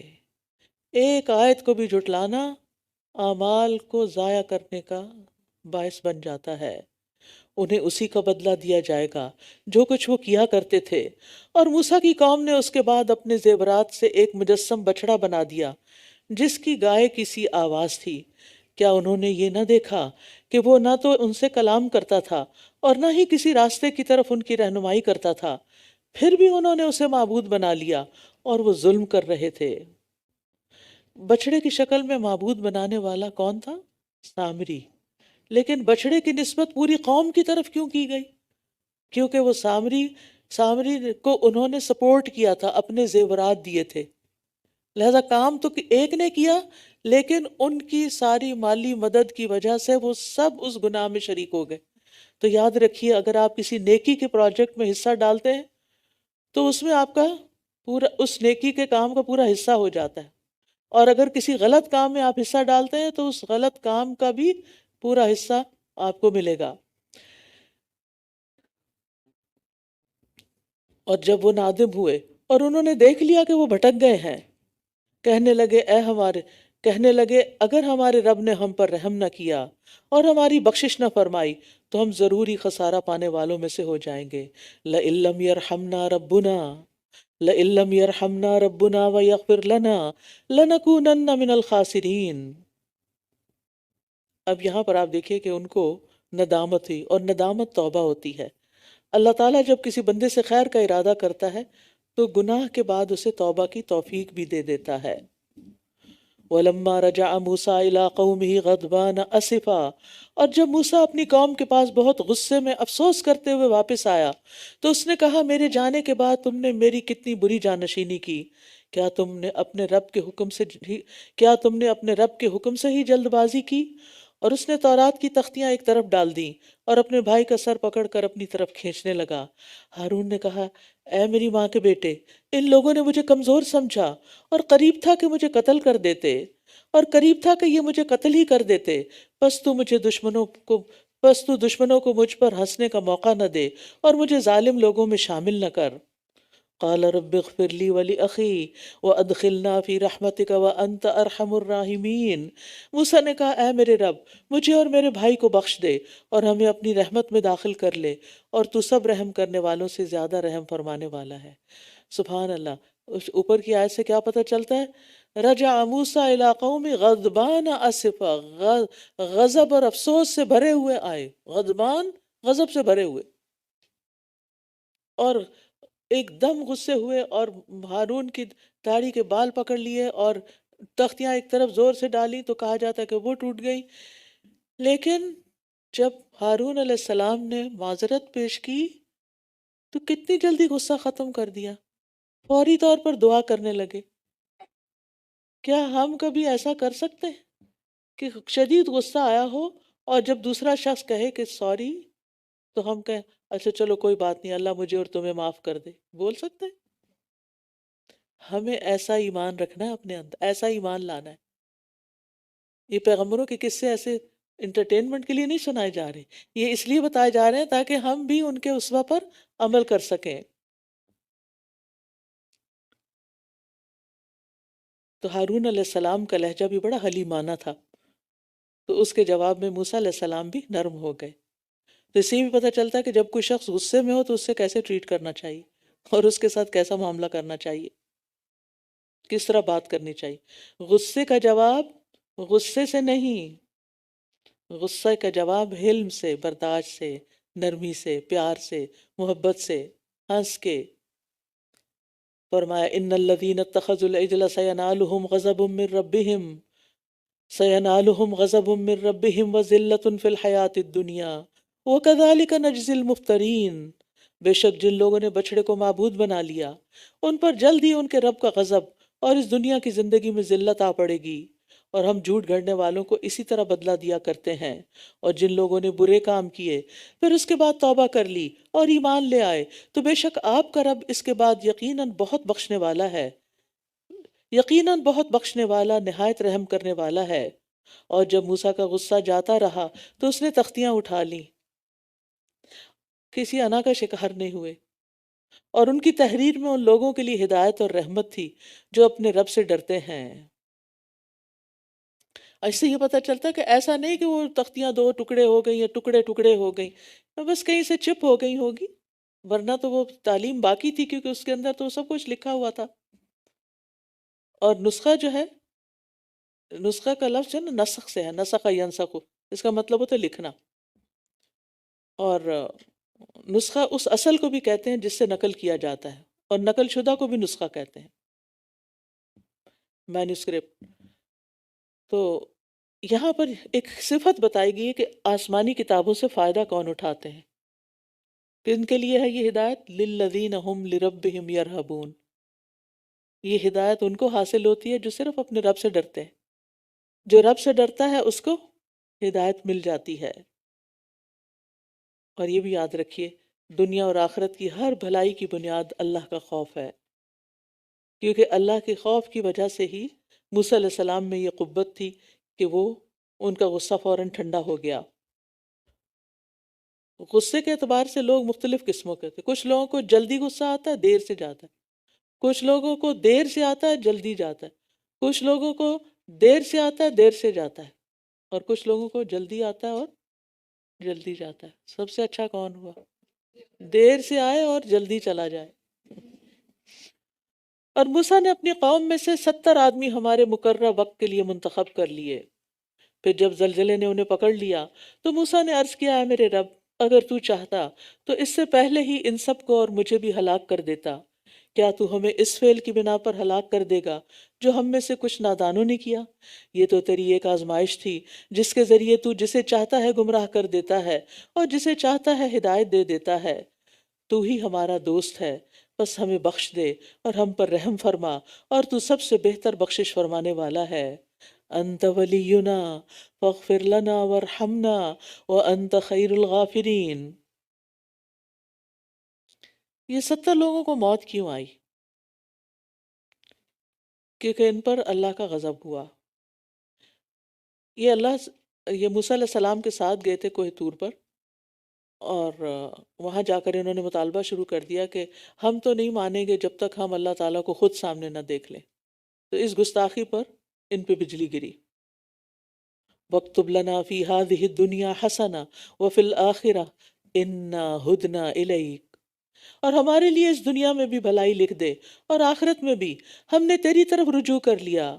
فرمایا، میں اپنا عذاب جسے چاہتا ہوں پہنچاتا ہوں، اور میری رحمت ہر چیز پر چھائی ہوئی ہے، بس میں اسے ان لوگوں کے لیے لکھ دوں گا جو تقوی اختیار کرتے ہیں۔ تو اللہ کی رحمت کس کے لیے؟ تقوی والوں کے لیے۔ اور کیا کرتے ہیں؟ اور زکوٰۃ ادا کرتے ہیں، اور وہ جو ہماری آیات پر ایمان لاتے ہیں۔ یہاں نماز کا ذکر نہیں، زکوٰۃ کا ذکر ہے۔ کیونکہ بہت سے لوگ نماز پھر بھی پڑھ لیتے ہیں اور زکوٰۃ نہیں دیتے. وہ کہتے ہیں ہم سارا سال ہی کچھ نہ کچھ صدقہ کرتے رہتے ہیں. صدقہ اور چیز ہوتی ہے، زکوٰۃ اور چیز ہوتی ہے. زکوٰۃ کو کیلکولیٹ کرنا ہوتا ہے. زکوٰۃ ہجری کیلنڈر کے سال مکمل ہونے پر ہوتی ہے. اس کا نصاب ہوتا ہے 7.5 تولے سونا، 52 تولے چاندی، اور اسی طرح مویشیوں اور زرعی زمینوں کا بھی اپنا اپنا حساب ہوتا ہے. تو سال کے آخر میں ہر چیز کو کیلکولیٹ کر کے اس پر پرسنٹیج نکال کے اور پھر جو اماؤنٹ بنتی ہے فوراً نکال دینی ہوتی ہے. تو یہاں پر کن لوگوں پر اپنی رحمت ہے؟ جو یہ کام کرتے ہیں. اس کے علاوہ اور کیا کرتے ہیں وہ؟ الذین یتبعون الرسول النبی الامی، وہ جو اس رسول نبی امی کی پیروی کرتے ہیں جسے وہ اپنے پاس تورات اور انجیل میں لکھا ہوا پاتے ہیں. وہ انہیں نیکی کا حکم دیتا ہے اور برائی سے روکتا ہے، اور پاکیزہ چیزیں ان کے لیے حلال کرتا ہے اور ناپاک چیزیں ان پر حرام ٹھہراتا ہے، اور ان سے ان کے وہ بوجھ اور طوق اتارتا ہے جو ان پر لدے ہوئے تھے.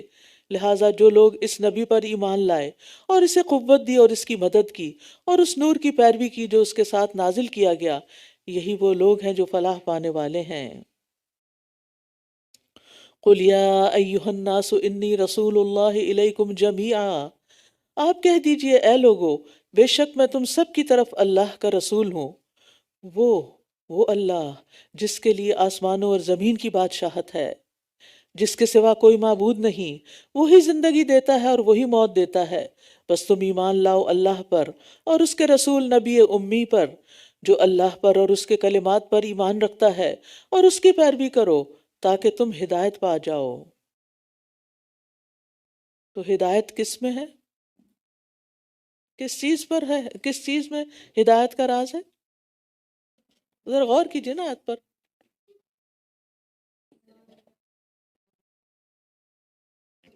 آخری حصہ دیکھیے، جو اس رسول نبی امی پر ایمان لا کر اس کے کلمات پر یقین کر کے اس کی پیروی کرتا ہے. اتبعو، نبی صلی اللہ علیہ وسلم کے اسوہ حسنہ کی پیروی، آپ کی اتباع کامیابی کے لیے ضروری ہے.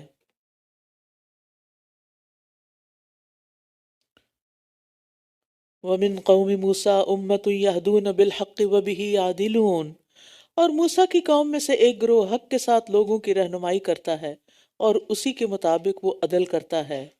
یعنی ساری قوم موسیٰ ایک جیسی نہیں، ان میں اچھے لوگ بھی ہیں. وَقَطَّعْنَاهُمُ اثْنَتَيْ عَشْرَةَ أَسْبَاطًا أُمَمًا، اور ہم نے انہیں 12 قبیلوں میں تقسیم کر کے الگ الگ جماعتیں بنا دیا. اور جب اس کی قوم نے اس سے پانی مانگا تو ہم نے موسیٰ کی طرف وحی کی کہ اپنا عصا اس پتھر پر مارو تو اس میں سے 12 چشمے پھوٹ نکلے. ہر گروہ نے اپنا گھاٹ یعنی پانی پینے کی جگہ جان لی. ہر گروہ نے اپنا گھاٹ جان لیا، اور ہم نے ان پر بادلوں کا سایہ کیا، اور ہم نے ان پر من و سلوہ اتارا. کھاؤ ان پاکیزہ چیزوں میں سے جو ہم نے تمہیں عطا کی. اور انہوں نے ہم پر ظلم نہیں کیا بلکہ وہ اپنی ہی جانوں پر ظلم کر رہے تھے. اور جب ان سے کہا گیا اسی بستی میں ٹھہرے رہو اور اس میں جہاں سے تم چاہو کھاؤ، اور کہو حتتن ہمیں بخش دے، اور دروازے سے سجدہ کرتے ہوئے شہر میں داخل ہو جاؤ، ہم تمہاری خطائیں معاف کر دیں گے، ان قریب ہم نیکی کرنے والوں کو اور زیادہ دیں گے. سنزید المحسنین. تو احسان کا بدلہ احسان. حل جزاء الاحسان الا الاحسان. یہ مت سوچے کہ ہم نے کسی پر احسان کیا تو وہ کسی کے فائدے کا ہے، وہ ہمارے اپنے فائدے کا ہے. تو ان میں سے جن لوگوں نے ظلم کیا تھا انہوں نے اس بات کو جو انہیں کہی گئی تھی بدل کر کچھ اور کر دیا، تو ہم نے ان پر آسمان سے ایک عذاب بھیجا اس لیے کہ وہ ظلم کیا کرتے تھے. اور آپ ان سے اس بستی کے بارے میں پوچھئے جو سمندر کے کنارے آباد تھی، جب وہ ہفتے کے دن کے معاملے میں زیادتی کرتے تھے. جب ہفتے کے دن ان کے سامنے مچھلیاں ابھر ابھر کر آتی تھیں، اور جب ہفتے کا دن نہ ہوتا تو ان کے سامنے نہیں آتی تھیں. اس طرح ہم انہیں آزماتے تھے تاکہ وہ نافرمانی اس طرح ہم انہیں آزما رہے تھے اس لیے کہ وہ نافرمانی کرتے تھے. سبت یعنی ہفتے کا دن یہودیوں کے لیے ایک مقدس دن ہے، اور عربی زبان میں اس کو سبت کہتے ہیں، انگریزی میں سیٹرڈے کہتے ہیں۔ اس دن میں ان کے لیے ہر طرح کی معاشی سرگرمیاں ممنوع تھیں، کوئی بزنس نہیں کر سکتے تھے، کوئی کام نہیں کر سکتے تھے۔ تو یہ جس قوم کا ذکر کیا جا رہا ہے بنی اسرائیل کی، یہ حضرت داؤد علیہ السلام کے زمانے میں کسی سمندر کے کنارے رہتے اور مچھلیاں پکڑا کرتے تھے۔ تو ہفتے کے روز مچھلیاں پکڑنا ان کے لیے ناجائز تھا، لیکن انہوں نے کچھ ہیلے کر کے اس حکم کی خلاف ورزی کرنی چاہی اور پھر بعد میں کھلم کھلا مچھلیاں پکڑنا شروع کر دی۔ کچھ نیک لوگوں نے انہیں سمجھایا بھی، لیکن وہ باز نہ آئے۔ بالآخر ان پر عذاب آیا اور بڑا سخت عذاب آیا۔ وہ کیا کہ ان کی صورتیں مسخ کر کے انہیں بندر بنا دیا گیا۔ استغفر اللہ۔ اور جب ان میں سے ایک گروہ نے کہا، تم ایسے لوگوں کو کیوں نصیحت کرتے ہو جنہیں اللہ ہلاک کرنے والا ہے یا انہیں سخت عذاب دینے والا ہے؟ تو انہوں نے کہا، تمہارے رب کے پاس عذر کے طور پر، اور شاید کہ وہ ڈر جائیں، شاید کہ یہ ڈر جائیں۔ بنی اسرائیل میں 3 گروہ ہو گئے اس واقعے کے بعد۔ ایک گروہ تو مسلسل نافرمانی پہ کمر باندھے ہوئے تھا، مچھلیاں پکڑنے کا شوقین تھا اور کر رہا تھا۔ دوسرا گروہ شروع میں انہیں سمجھاتا رہا، جب نہ مانے تو چپ کر کے بیٹھ گئے، مایوس ہو گئے۔ تیسرا گروہ مایوس ہونے کی بجائے بدستور انہیں نصیحت کرتا رہا۔ اب دوسرے گروہ نے تیسرے گروہ سے کہا کہ جب یہ لوگ مسلسل نافرمانی کر رہے ہیں، اس پہ کمر باندھے ہوئے ہیں، تو پھر ان کو سمجھانے کا کوئی فائدہ نہیں۔ تو انہوں نے کیا کہا، معذرۃ الی ربکم، ہم کیوں سمجھا رہے؟ اس لیے نہیں کہ یہ ضرور مان ہی جائیں، یہ نہ بھی مانے تو کم از کم ہمارے پاس تو عذر ہوگا کہ ہم نے روکا تھا۔ اب سمجھ آ گئی ہمیں کیا کرنا ہے اس آیت کی روشنی میں؟ کہ ہم بعض اوقات کیا کرتے ہیں، کسی کو ایک دفعہ سمجھایا، 2 دفعہ بتایا، وہ نہیں مانتا، وہ جانے، اس کا کام جانے، ہماری بلا سے نہیں،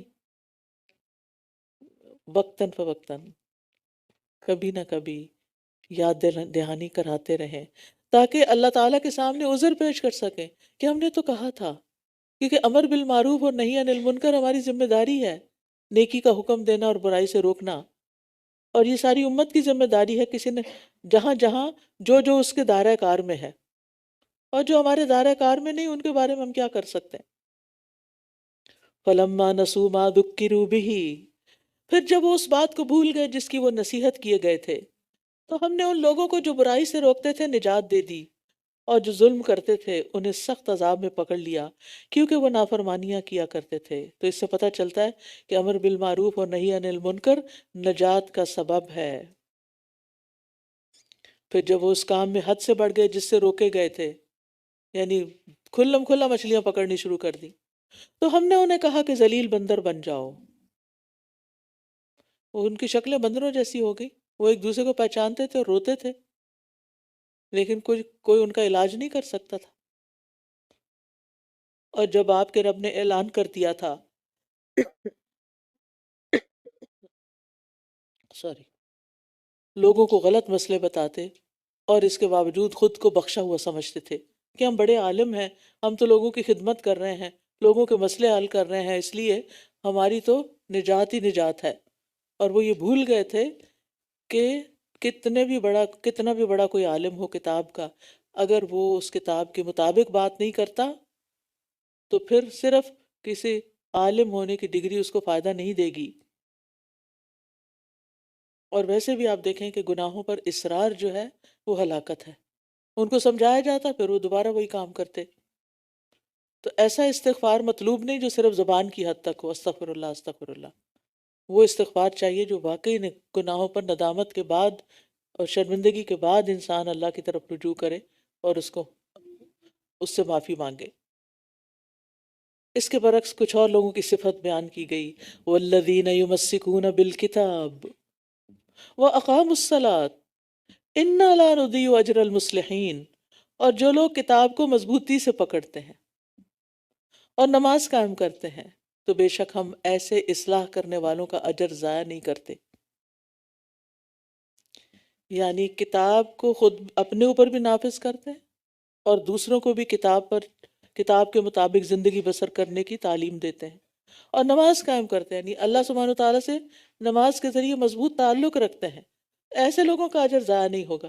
لیکن وہ شخص جو صبح سوتا رہے اور پھر دیر سے اٹھے، دیر سے نماز پڑھے اور پھر گاؤن پہن کے جا کے دورہ قرآن کرانا شروع کر دے، تو یہ طریقہ ٹھیک نہیں ہے. سب سے پہلے تو اپنے اوپر کام کرنے کی ضرورت ہے. اپنی عبادات، اور عبادات میں سب سے بڑھ کر اپنی نماز. نماز کی کوالٹی کیا ہے؟ نماز کی کوالٹی کیا ہے؟ نماز کس وقت پڑھی جاتی ہے، اور نماز کا کتنا اہتمام کیا جاتا ہے، اور نماز کی کتنی فکر کی جاتی ہے، اور نماز کو پڑھنے کا طریقہ کیا ہے، اور اس کو ترجیح کتنی دی جاتی ہے. نماز چونکہ دین کا بنیادی ستون ہے، اگر یہ ڈھہ گیا تو سب کچھ گیا، سب کچھ برباد. وہ چھت جو کھڑی ہے نا، سب نیچے آ جائے گی. تو اس لیے دین کی تعلیم دینے والے مصلحین کو سب سے پہلے اپنی نمازوں کی فکر کرنی چاہیے، اور پھر دوسروں کی بھی.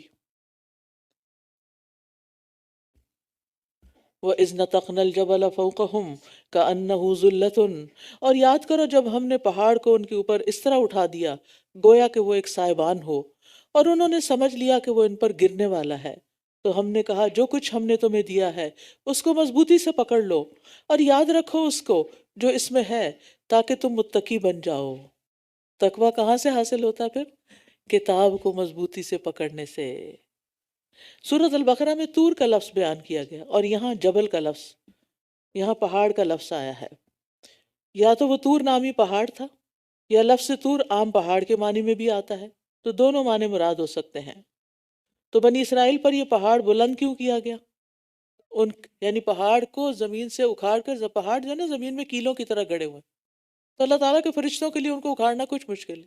اس کو اکھاڑ کر ان کے سروں کے اوپر معلق کیا گیا کہ مانتے ہو یا نہیں. لیکن پھر یہ قوم بھول گئی.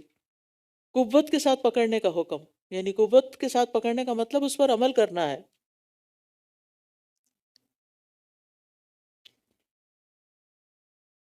حسن بصری کہتے ہیں اس قرآن کو غلاموں اور بچوں نے پڑھا ہے، لیکن انہوں نے اسے شروع سے نہیں لیا، یعنی عمل نہیں کیا.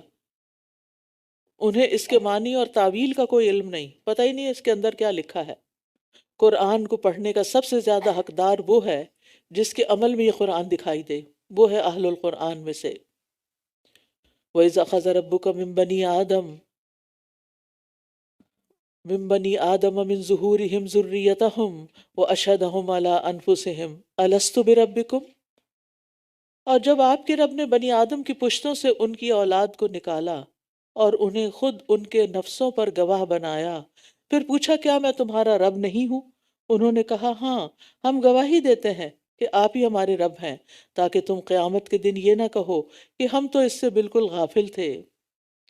اس عہد کی تفصیل کچھ یوں آتی ہے کہ عرفہ والے دن نعمان جگہ میں اللہ تعالیٰ نے آدم علیہ السلام کی پیٹھ سے، آدم علیہ السلام کی اولاد سے جن کی روحیں پیدا کی گئی تھی اس دن، ایک عہد دیا تھا.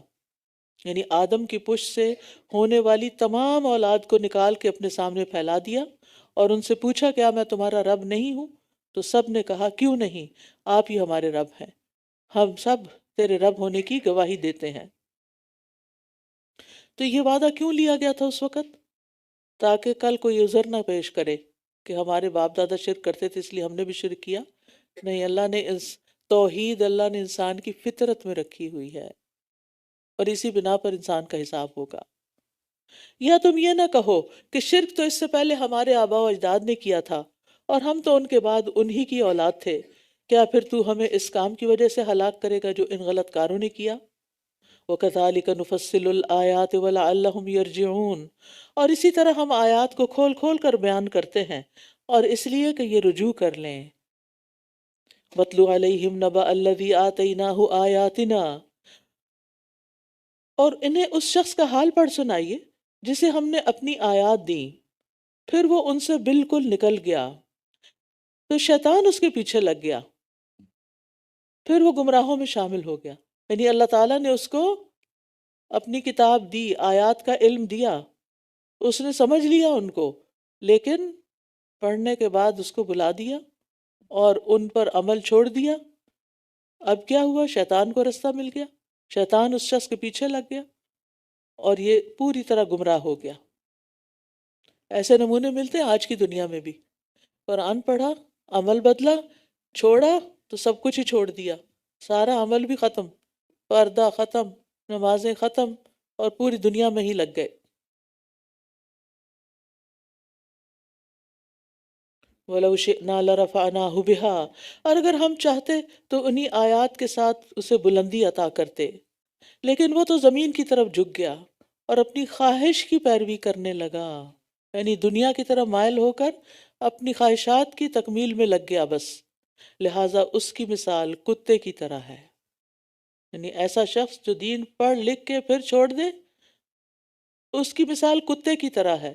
اگر تو اس پر حملہ کرے تو وہ زبان لٹکائے ہانپتا ہے، یا تو اسے چھوڑ دے تب بھی وہ زبان لٹکائے ہانپتا ہے۔ یہی مثال اس قوم کی ہے جنہوں نے ہماری آیات کو جھٹلایا، بس آپ ان واقعات کو بیان کیجئے تاکہ یہ غور و فکر کریں۔ بعض مفسرین نے اس شخص کو پوائنٹ آؤٹ کرنے کی کوشش کی ہے کہ وہ کون تھا، اس کا نام کیا تھا، لیکن اس تکلف کی اتنی ضرورت ہی نہیں۔ ایسے افراد ہر امت میں ہر دور میں ہوتے رہے ہیں۔ جو انسان بھی اس طرح کی صفات رکھتا ہوگا وہی اس آیت کا مصداق ہے۔ اور یہ کتے کی مثال کیوں دی گئی؟ کیونکہ کتے کے اندر ایک لالچ ہوتی ہے، وہ کہیں راستے میں چل رہا ہو نا تو اس کے کام کی نہ بھی چیز ہو پھر بھی اس کو سونگ کے گزرتا ہے کہ شاید اس میں میرے کھانے کی کوئی شاید کوئی ہڈی پڑی ہو، شاید میرے فائدے کی کوئی چیز ہو، یعنی اس کی لالچ کی ایک انتہا ہے۔ تو ایسا شخص بھی جو دین کو چھوڑ گیا، دین کی مجلسوں کو چھوڑ گیا، دین کے طریقے کو چھوڑ گیا، دین پر عمل کو چھوڑ گیا، اس کے اندر بھی دراصل خواہشات تھی، اور دنیا کے مال کے لیے اس کی رال ٹپکتی رہتی تھی، جیسے کتے کی رال ٹپکتی رہتی ہے ایسے ہی اس کی بھی۔ تو بات یہ ہے کہ ایسے لوگوں سے عبرت حاصل کرنی چاہیے اور اللہ سے دعا کرنی چاہیے کہ اللہ ہمیں ثابت قدمی عطا کرے۔ کتنی بری مثال ہے ان لوگوں کی جنہوں نے ہماری آیات کو جھٹلایا اور وہ اپنے ہی نفسوں پر ظلم کرتے رہے۔ مَن يَهْدِ اللَّهُ فَهُوَ الْمُهْتَدِي وَمَن يُضْلِلْ فَأُولَٰئِكَ هُمُ الْخَاسِرُونَ، جسے اللہ ہدایت دے وہی ہدایت پانے والا ہے، اور جن کو وہ بھٹکا دے تو ایسے ہی لوگ خسارہ پانے والے ہیں۔ ہدایت اللہ کے ہاتھ میں ہے، اگر مل جائے تو اللہ ہی کا شکر ادا کرے۔ پھر فرمایا وَلَقَدْ ذَرَأْنَا لِجَهَنَّمَ كَثِيرًا مِّنَ الْجِنِّ وَالْإِنسِ، اور ہم نے بہت سے جن اور انسانوں کو یقینی طور پر جہنم کے لیے پیدا کیا ہے۔ ان کے پاس دل ہیں، یعنی کیوں جہنم میں جائیں گے وہ؟ ان کے پاس دل ہیں جن سے وہ سمجھتے نہیں، ان کے پاس آنکھیں ہیں، اور ان کے پاس آنکھیں ہیں جن سے وہ دیکھتے نہیں، اور ان کے پاس کان ہیں جن سے وہ سنتے نہیں۔ یہ لوگ چوپایوں کی طرح ہیں، بلکہ ان سے بھی زیادہ گمراہ، یہی لوگ غفلت میں مبتلا ہیں۔ یعنی جو لوگ مقصد حیات سے غافل ہو کر زندگی بسر کریں پھر ان کا یہ انجام ہے۔ تو اس سے پتہ چلتا ہے کہ اللہ اور رسول کو پہچاننا، ان کے احکامات کو سیکھنا ہر شخص پر فرض ہے۔ اگر کوئی ایسا نہیں کرے گا تو بھٹک جائے گا، اور بھٹک گیا تو پھر ٹھکانا انجام بہت ہی خوفناک ہے۔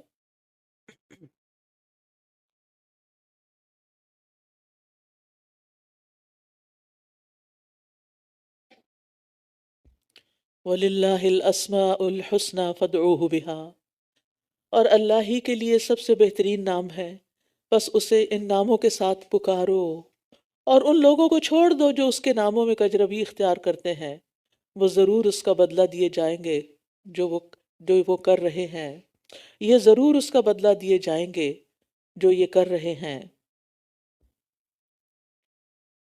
اللہ سبحانہ وتعالیٰ کے کتنے نام ہیں؟ نہیں، ان گنت۔ کچھ تو ایسے ہیں جن کا ہمیں علم ہے، اور کچھ ایسے ہیں جن کا ہم علم ہی نہیں رکھتے۔ اللہ تعالیٰ کی صفات کو، ناموں کو شمار ہی نہیں کیا جا سکتا۔ بعض علماء نے قرآن و حدیث سے 1000 سے زیادہ نام نکالے،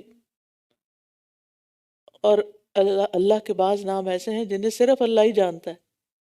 او استأثرت به فی علم الغیب عندک، اللہ اس نام کا بھی واسطہ کہ جو تو نے اپنے پاس علم غیب میں رکھا وہ ہمیں ابھی بتایا ہی نہیں۔ عبداللہ بن مسعود کہتے ہیں کہ رسول اللہ صلی اللہ علیہ وسلم نے فرمایا، جس شخص کو جب بھی کوئی فکر یا غم لاحق ہو وہ یہ دعا کرے تو اللہ تعالیٰ اس کا غم اور فکر دور کر دیتا ہے۔ آپ سے عرض کر دیا گیا، آپ سے عرض کیا گیا یا رسول اللہ ہم اسے سیکھ نہ لیں؟ آپ نے سوچا ہم بھی سیکھ لیں؟ فرمایا جو بھی اسے سنے اس کو سیکھ لینا چاہیے۔ اگر تو سیکھنا ہے تو میں بول دیتی ہوں، اگر سیکھنا نہیں تو پھر خلاف حجت نہ ہو جائے۔ یہ رنج و غم دور کرنے کی دعا ہے۔ نہیں آتی تو کہیں لکھ کے لگا لیں، شاید لکھا ہوا کارڈ بھی کوئی موجود ہو تو وہ لے لیں تاکہ یاد دہانی ہو، کیونکہ کوئی دن ایسا نہیں گزرتا نا جس میں کوئی رنج و غم نہ ہو۔ اور وہ دعا ہے اللہم انی عبدک وابن عبدک وابن امتک ناصیتی بیدک ماض فی حکمک عدل فی قضاؤک اسألک بکل اسم هو لک سمیت به نفسک او انزلته فی کتابک او علمته احدا من خلقک او استأثرت به فی علم الغیب عندک ان تجعل القرآن ربیع قلبی ونور صدری وجلاء حزنی وذہاب ہمی۔ اے اللہ بے شک میں تیرا بندہ ہوں، تیرے بندے کا بیٹا ہوں، تیری بندی کا بیٹا ہوں، میری پیشانی تیرے ہاتھ میں ہے، تیرا فیصلہ مجھ پہ نافذ ہے، تیرا فیصلہ میرے بارے میں عین انصاف کا ہے۔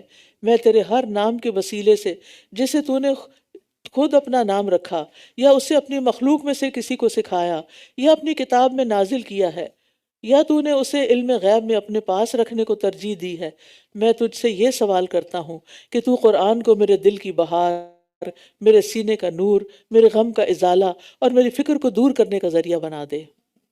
تو اس سے انشاءاللہ آپ آہستہ آہستہ اور قرآن کے قریب آ جائیں گے۔ یہاں ایک اور بات سے خبردار بھی کیا گیا کہ اللہ کے ناموں میں الحاد نہیں کرنا چاہیے، کج ربی اختیار نہیں کرنی چاہیے۔ اس کی ایک صورت یہ ہے کہ اللہ کے ناموں میں تبدیلی کر دی جائے، مثلا اللہ کے اسی نام سے ایک بت کا نام لات رکھ دیا گیا، اللات تھا پھر اس کو خالی لات کر دیا آسانی کے لیے۔ اسی طرح اللہ کے صفاتی ناموں میں عزیز میں سے عزا بنا لیا گیا، یہ الحاد ہے۔ اسی طرح اللہ کے ناموں میں اپنی طرف سے اضافہ کر لینا، جو اللہ نے اپنا نام نہیں رکھا ہم نے خود بنا کے اللہ کا رکھ دیا، وہ بھی درست نہیں۔ من گھڑت نام نہیں لینے چاہیے اللہ تعالیٰ کے۔ یا یہ کہ اللہ تعالیٰ کے ناموں میں کمی کر دی جائے، مثلا اسے ایک ہی مخصوص نام سے پکارا جائے، دوسرے صفاتی ناموں سے پکارنے کو برا سمجھا جائے۔ اور الحاد کی ایک صورت یہ بھی ہے کہ ان ناموں میں تعویل، تعطیل یا تشبیہ سے کام لیا جائے، جیسے کچھ گمراہ فرقے کرتے ہیں۔ اور یاد رکھیے کہ اللہ سبحانہ تعالیٰ کا ذاتی نام اللہ ہی ہے اور باقی صفاتی نام ہیں۔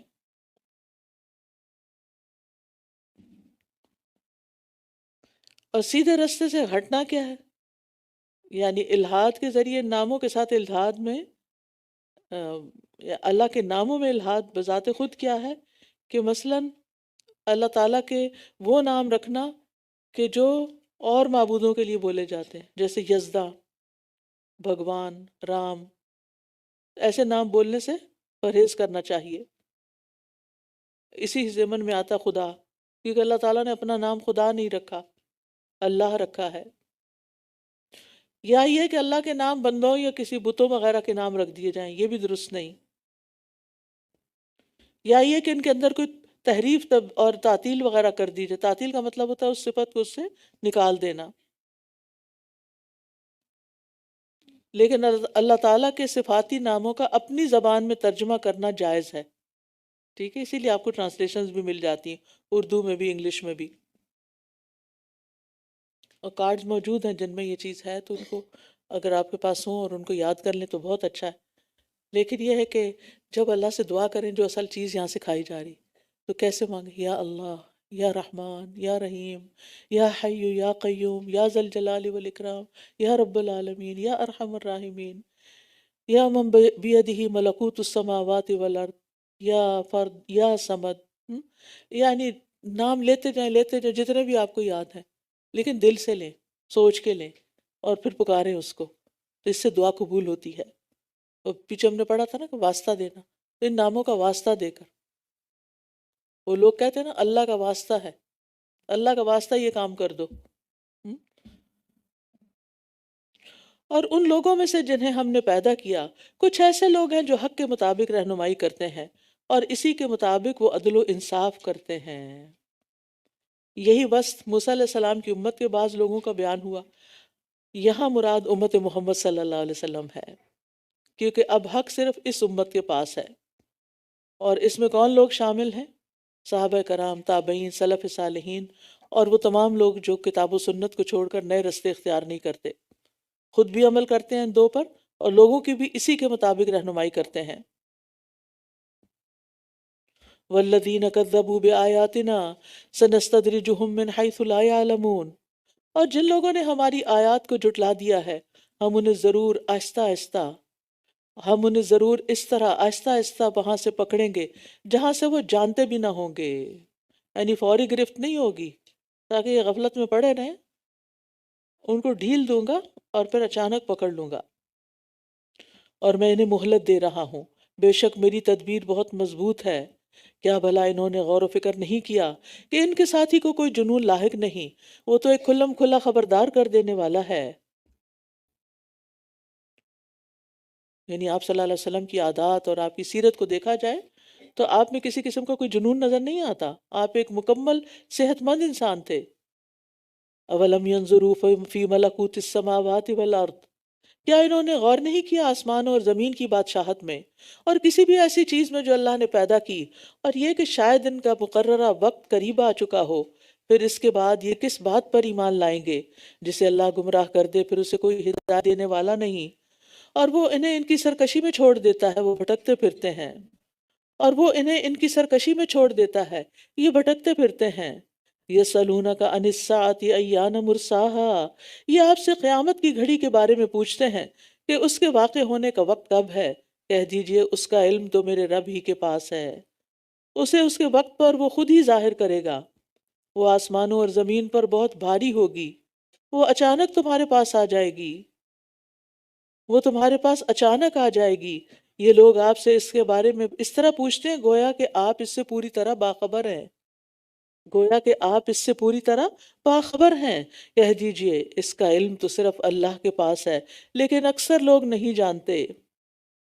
ساعہ سے مراد پل، سیکنڈ، کیونکہ قیامت اچانک ایک لمحے میں آ جائے گی، دیر بھی نہیں لگے گی۔ قُل لَا أَمْلِكُ لِنَفْسِي نَفْعًا وَلَا ضَرًّا، آپ کہہ دیجئے میں اپنی جان کے لیے آپ کہہ دیجئے میں اپنی جان کے لیے بھی کسی نفع و نقصان کا مالک نہیں ہوں، مگر اتنا ہی جو اللہ چاہے، اور اگر میں غیب کو جانتا ہوتا تو ضرور بہت زیادہ بھلائی حاصل کر لیتا اور مجھے کوئی تکلیف نہ پہنچتی۔ میں تو بس خبردار کرنے والا اور خوشخبری دینے والا ہوں ان لوگوں کو جو ایمان لائیں۔ تو اس سے پتہ چلتا ہے کہ نبی صلی اللہ علیہ وسلم بھی کسی نفع نقصان کے مالک نہیں ہیں، اور نہ ہی آپ غیب کو جاننے والے ہیں۔ غیب جاننا تو صرف اللہ کی صفت ہے، ورنہ آپ یہودی عورت کا زہر ملا گوشت نہ کھاتے، حضرت عائشہ پر بہتان لگا تو 1 مہینہ پریشان نہ رہتے۔ تو یہ ساری باتیں کیا بتاتی ہیں کہ آپ کو غیب کا علم نہیں تھا۔ هو الذی خلقکم من نفس واحدہ، وہ اللہ ہی ہے جس نے تمہیں ایک جان سے پیدا کیا، پھر اسی سے اس کا جوڑا بنایا تاکہ وہ اس کے پاس آ کر سکون حاصل کرے۔ جب اس مرد نے اسے ڈھانپ لیا تو اس عورت نے ہلکا سا حمل اٹھا لیا، پھر وہ اسے لے کر چلتی پھرتی رہی۔ پھر جب وہ بوجھل ہو گئی تو ان دونوں نے اللہ سے دعا کی جو ان کا رب ہے کہ اگر تو نے ہمیں صحیح سلامت بچہ عطا کیا تو ہم ضروری شکر گزار ہوں گے۔ پھر جب اس نے ان دونوں کو صحیح سلامت بچہ عطا کر دیا تو دونوں اس کے دیے ہوئے میں شریک ٹھہرانے لگے، بس بلند تر ہے اللہ اس سے جو یہ شریک ٹھہراتے ہیں۔ تو اس سے کیا پتہ چلتا ہے کہ شریک ٹھہرانا دراصل ناشکری ہے، کفر ہے۔ کیا وہ ان کو اللہ کا شریک ٹھہراتے ہیں جو کچھ بھی پیدا نہیں کر سکتے بلکہ وہ خود پیدا کیے جاتے ہیں، اور نہ تو وہ ان کی کسی مدد کی استطاعت رکھتے ہیں اور نہ ہی وہ اپنی مدد آپ کر سکتے ہیں۔ اور نہ ہی وہ آپ اپنی مدد کر سکتے ہیں، اور اگر تم انہیں ہدایت کی طرف بلاؤ تو یہ تمہاری پیروی نہیں کریں گے، تم پر یکساں ہے خواہ تم انہیں بلاؤ یا تم خاموش رہو۔ بے شک وہ لوگ جنہیں تم اللہ کے سوا پکارتے ہو وہ تمہاری ہی طرح کے بندے ہیں، تم انہیں پکارو تو چاہیے کہ وہ تمہیں جواب دیں اگر تم سچے ہو۔ بت پرستوں نے اللہ کے نیک اور ولی اور نبی ان لوگوں کے مجسمے بنا کے رکھے ہوئے تھے، بت بنا کے۔ تو اللہ تعالیٰ فرماتے ہیں کہ یہ معبود جنہیں تم پکارتے ہو یہ تمہارے جیسے بندے ہیں۔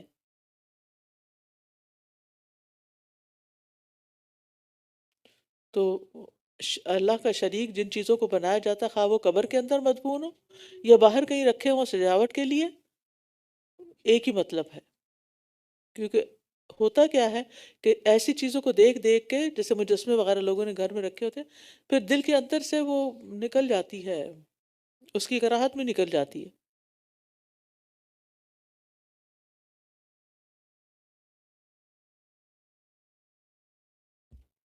کیا ان کے پاؤں ہیں جن سے وہ چلتے ہیں؟ کیا ان کے ہاتھ ہیں جن سے وہ پکڑتے ہیں؟ یا ان کی آنکھیں ہیں جن سے وہ دیکھتے ہیں؟ یا ان کے کان ہیں جن سے وہ سنتے ہیں؟ کہہ دیجئے تم اپنے خود ساختہ شریکوں کو بلا لو، پھر میرے خلاف چال چلو اور مجھے ذرا بھی مہلت نہ دو۔ اللہ تعالیٰ نے یہاں پاؤں، ہاتھوں، آنکھوں اور کانوں کو خاص کیا ہے، کیونکہ یہ علم کے حصول کے لیے، کوشش کرنے کے لیے اور دوسروں کی مدد کرنے کے آلات ہیں۔ تو ہمیں اپنے جسم و جان سے بھی دوسروں کی مدد کرنی چاہیے اور ان اعضاء سے فائدہ پانے کی دعا کرنی چاہیے۔ اللہم متعنی بسمعی و بصری واجعلہم الوارث منی وانصرنی علی من یظلمنی وخذ منہ بثأری۔ اے اللہ مجھے میری سماعت اور بصارت سے فائدہ پہنچا اور انہیں میرا وارث کر دے، اور مجھ پر جو ظلم کرے اس کے خلاف میری مدد فرما اور اس سے میرا بدلہ لے لے۔ تو یہاں کیا بتایا جا رہا ہے کہ جن بتوں کو تم پوج رہے ہو یہ تو کسی کام کے نہیں ہیں۔ ان ولی اللہ الذی نزل الکتاب وہو یتولی الصالحین۔ بے شک میرا سرپرست تو اللہ ہے جس نے یہ کتاب نازل کی ہے اور وہی صالحین کی سرپرستی کرتا ہے۔ نیک مومن جو ہیں وہ ہمیشہ ایمان اور تقوی کی بنیاد پر دوستی کرتے ہیں، ٹھیک ہے، اور ان لوگوں کی دوستی نہیں کرتے جو انہیں نہ فائدہ دے سکتے ہیں اور نہ ہی کوئی نقصان دے سکتے ہیں۔ تو اللہ سبحانہ وتعالیٰ نے بھی ان سے دوستی کر لی اور اللہ نے ان پر مہربانی فرمائی اور اللہ نے ان کی ہر کام میں مدد فرمائی جس میں ان کے لیے دین و دنیا اور کی بھلائی اور مصلحت اور فائدہ تھا، اور اللہ تعالیٰ نے ایمان کی وجہ سے ان کی ہر مصیبت کو دور کر دیا۔ والذین تدعون من دونہ لا یستطیعون نصرکم ولا انفسہم ینصرون، اور جنہیں تم اس کے سوا پکارتے ہو وہ تمہاری مدد کی استطاعت نہیں رکھتے اور نہ ہی آپ اپنی مدد کر سکتے ہیں۔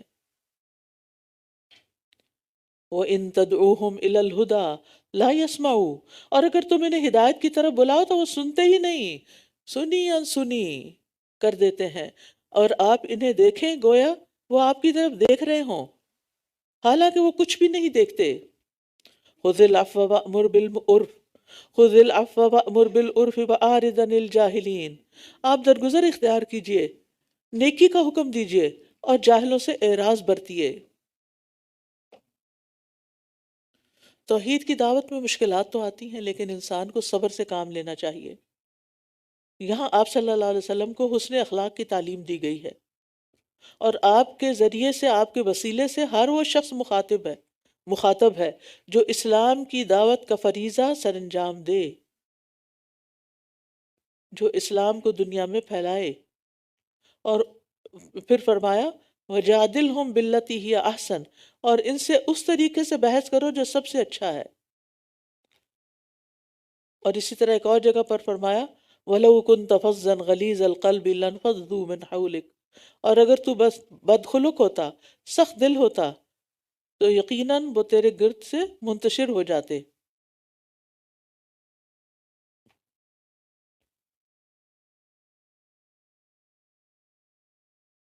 وَإِمَّا يَنزَغَنَّكَ مِنَ الشَّيْطَانِ نَزْغٌ فَاسْتَعِذْ بِاللَّهِ إِنَّهُ سَمِيعٌ عَلِيمٌ۔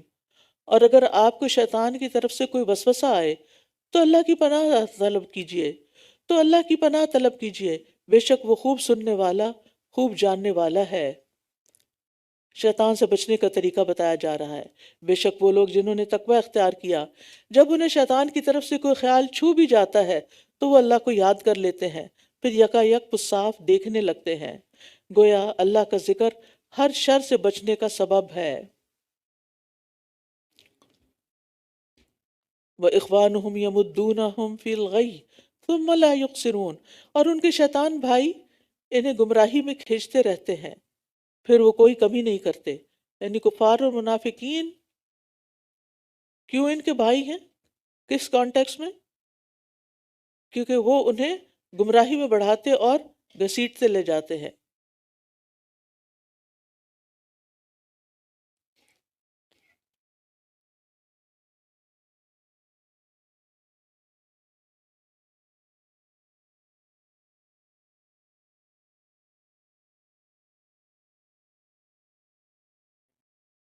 وَإِذَا لَمْ تَأْتِهِمْ بِآيَةٍ قَالُوا لَوْلَا اجْتَبَيْتَهَا، اور جب آپ ان کے پاس کوئی نشانی نہیں لاتے تو وہ کہتے ہیں تم نے خود اس کا انتخاب کیوں نہ کر لیا۔ کہہ دیجئے بے شک میں تو اسی کی پیروی کرتا ہوں جو میرے رب کی طرف سے وحی کی جاتی ہے۔ یہ بصیرت کی باتیں تمہارے رب کی طرف سے ہیں، اور ہدایت اور رحمت ان لوگوں کے لیے جو ایمان لاتے ہیں۔